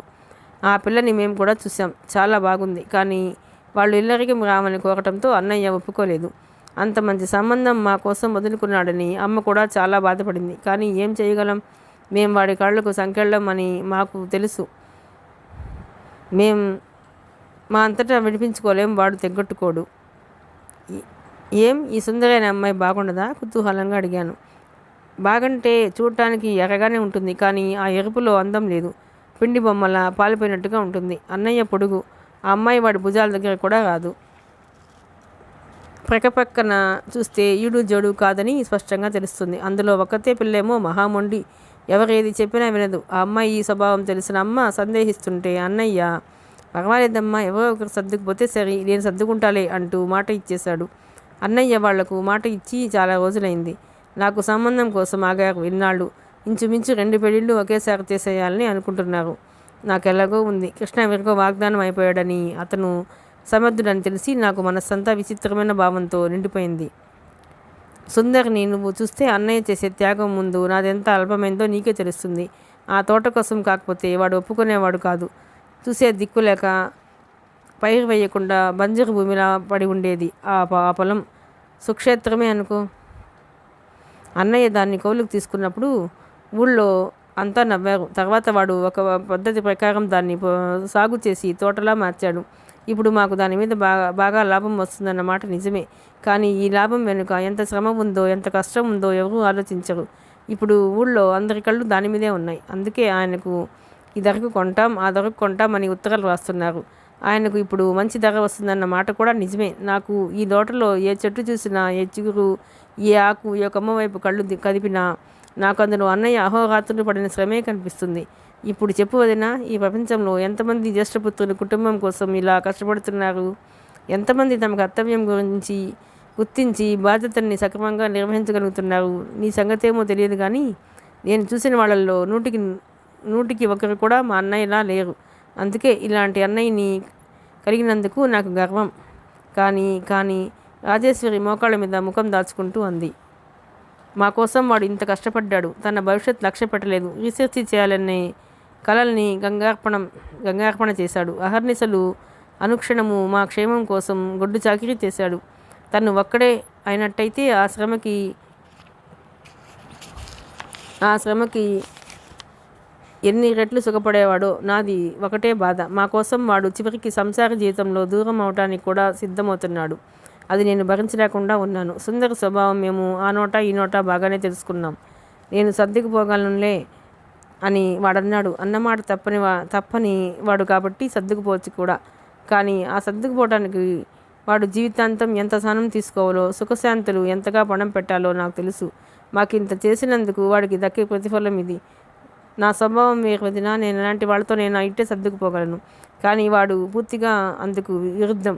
వాడి మనసు ఎంత సున్నితమో అంత దుడుకు కూడా. నేను కోరుకునేది, దేవుడిని ప్రార్థించేది ఒకటే. అన్నయ్యకి ఈ సుందరి కాకుండా ఇంకెవరైనా అమ్మాయి కాస్త వాడి కంటికి నచ్చిన పిల్ల, వాడిని వాడుగా అర్థం చేసుకుని అమ్మాయి కాస్త వాడి కంటికి నచ్చిన పిల్ల, వాడిని వాడుగా అర్థం చేసుకుని గుర్తించగలిగిన మనిషి తోడుగా దొరకాలి. మా కోసం వాడి జీవితం 100కి 100 పాళ్ళు బలి కాకూడదు. మేము పెద్దవాళ్ళమైన తర్వాత అయినా వాడు ఈ బాధ్యతల బరువు వదిలించుకుని తన భార్యతో పిల్లలతో సుఖంగా ఆనందంగా ఉండాలి. ఇప్పుడు చెప్పు వదిన, మా అన్నయ్య మూర్ఖుడేనంటావా, అసమర్థుడనే అంటావా వాడు? నేను జవాబు చెప్పలేదన్న చూడసాగాను. రాజేశ్వరి తలెత్తకుండానే దిగులు కూడగట్టుకున్న స్వరంతో అంది.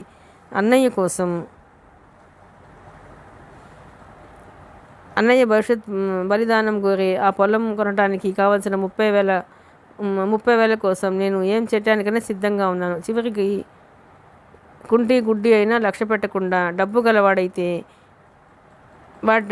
కాటికి కాలుకు దాచుకున్న ముసిలివాడినైనా సరే చేసుకోవటానికి సిద్ధంగా ఉన్నాను.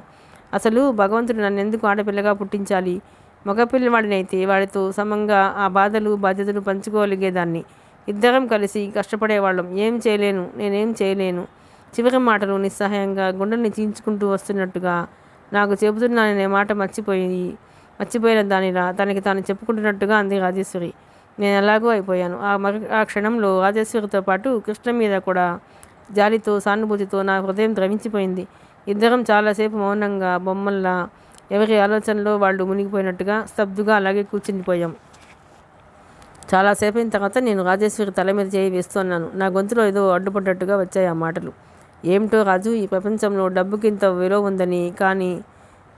ఉందని కానీ ఆర్థిక సమస్యలు ఇంత ఘోరంగా ఉంటాయని కానీ ఆ సమస్యలకి ఇంత దారుణంగా బలి అయిపోతారని నాకు తెలియదు. నాకు ఇప్పుడు బాగా అర్థమవుతుంది. మా అమ్మ అందుకే కాబోలు డబ్బు విషయంలో అంత జాగ్రత్త తీసుకుంటుంది. ఎంత పొరపడ్డాను నేను. రాజేశ్వరి కళ్ళు తుడుచుకుంటూ సరిగ్గా కూర్చునంది. నువ్వేం అనుకోకపోదినా, ఏమిటో నా మనసులో ఉన్న బాధంతా ఒక్కసారి బొంగులా వచ్చేసింది. ఆపుకోలేకపోయాను. అనవసరమైన విషయాలతో నీకు విసుగు తెప్పించానేమో. అదిగో అదే వద్దన్నాను. ఇందులో అనవసర విషయాలు ఏమున్నాయి? ఈరోజు నేను చాలా సంగతులు తెలుసుకోగలిగాను. నేను నీకు కృతజ్ఞతలు చెప్పుకోవాలి. రాజేశ్వరి చుట్టూ చూస్తూ ఉలికిపడిన దానిలా అంది. చాలా పొద్దుపోయినట్టుంది. అమ్మ కంగారు పడుతుందేమో. ఇక వెడదాం పద. దేవాలయం సింహద్వారం దాటి వస్తుండగా నేను ఒక్కసారిగా వెనక్కి తిరిగి మేము కూర్చున్న మండపం వైపు చూశాను. తెల్లటి వెన్నెల్లో ఓ పక్క పడటానికి సిద్ధమైనట్టు కొద్దిగా ఊరిగి నల్లరాతితో ఉన్న ఆ మండపం, రాజేశ్వరి నేను కలిసి కూర్చున్న ఆ పై మెట్టు, అక్కడ నేను విన్న విషయాలు జన్మలో మర్చిపోలేనేమో అనిపించింది.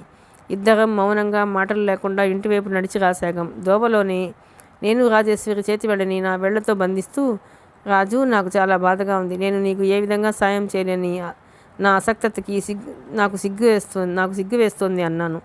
రాజేశ్వరి నా దగ్గరగా జరిగి నన్ను ఆనుకునేలా నడుస్తూ, చచా అదేమిటి వదిన, నువ్వు అలా ఎందుకు అనుకోవాలి? నువ్వు ఇచ్చే అభిమానం నాకెంత విలువైందో నీకు తెలియదు. అది చాలు నాకు. నేను ఇంతవరకు నా జన్మలో ఎప్పుడూ ఎవరితోనూ ఇలా మనసు విప్పి మాట్లాడలేదంటే నమ్ముతావా నువ్వు? అంది. నమ్ముతాను అన్నాను. ఇద్దరం చేయి పట్టుకుని నడవసాగాం. నాకెందుకో చాలా బాధగా ఉంది. నేను రాజేశ్వరి లాంటి ఆడపిల్లని అయినా దానిలా నిస్సహాయరాలని మాత్రం కాదు. కానీ నేను వాళ్ళకి ఏం సాయపడగలను? ఒక విధంగా ఆలోచిస్తే నా నోరు చేతులు అన్నీ కట్టేసి ఉన్నాయి. వాటికి బంధవిముక్తి అయ్యే క్షణం నేను తలకిందుగా తపస్సు చేసినా రాదని నాకు తెలుసు. ఇద్దరం ఇంటికి వచ్చేసరికి కృష్ణ ఇంటి ముందు ఆకుబయట పట్టెమంచం మీద మెల్లకిల్లా పడుకుని ఉన్నాడు. అతను ఆలోచన సముద్రంలో ఉన్నాడనటానికి తల కింద పెట్టుకున్న చేతులే సాక్ష్యం. నా ఊహే నిజం అన్నట్టు రాజేశ్వరి అతని దగ్గరగా వెళ్ళి అన్నయ్య అని పిలిచే వరకు మా ఉనికి గుర్తించలేదు. చెల్లెలి పిలుపు వినగానే ఉలికి పడిన వాడిలా తిరిగి చూశాడు. గుడికెళ్ళి వచ్చాం, ఇదిగో ప్రసాదం అంది పళ్ళెం చూపిస్తూ. కృష్ణ పళ్ళెంలోంచి తులసి దళం ఒకటి తీసి కళ్ళకద్దుకుని చెవి వెనక పెట్టుకున్నాడు. అతని కళ్ళు క్షణం సేపు రాజేశ్వరిని తదేకంగా గమనించటం, ఆ తర్వాత చిన్న నిట్టూర్పు పిలవటం నేను గమనించకపోలేదు. నాకు తెలుసు ఆ క్షణంలో అతను రాజేశ్వరిని గురించి ఆలోచిస్తున్నాడు. లోపలికి వచ్చి బట్టలు మార్చుకుంటుంటే నా మనసంతా ఎలాగో అనిపించసాగింది. నేను రాజేశ్వరిని పెళ్లి గురించి అసంతృప్తి చెందుతున్నట్టే రాజు తన అన్నగారిని గురించి సరిగ్గా అలాగే భావిస్తోంది. రాజేశ్వరి పెళ్లి తప్పాలంటే ముందు కృష్ణ బంధవిముక్తుడవ్వాలి.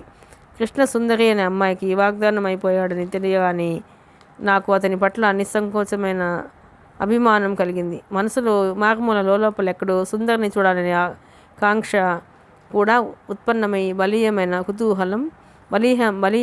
కుతూహలంగా మారసాగింది. మిగతా కథ 5వ భాగంలో నుండి.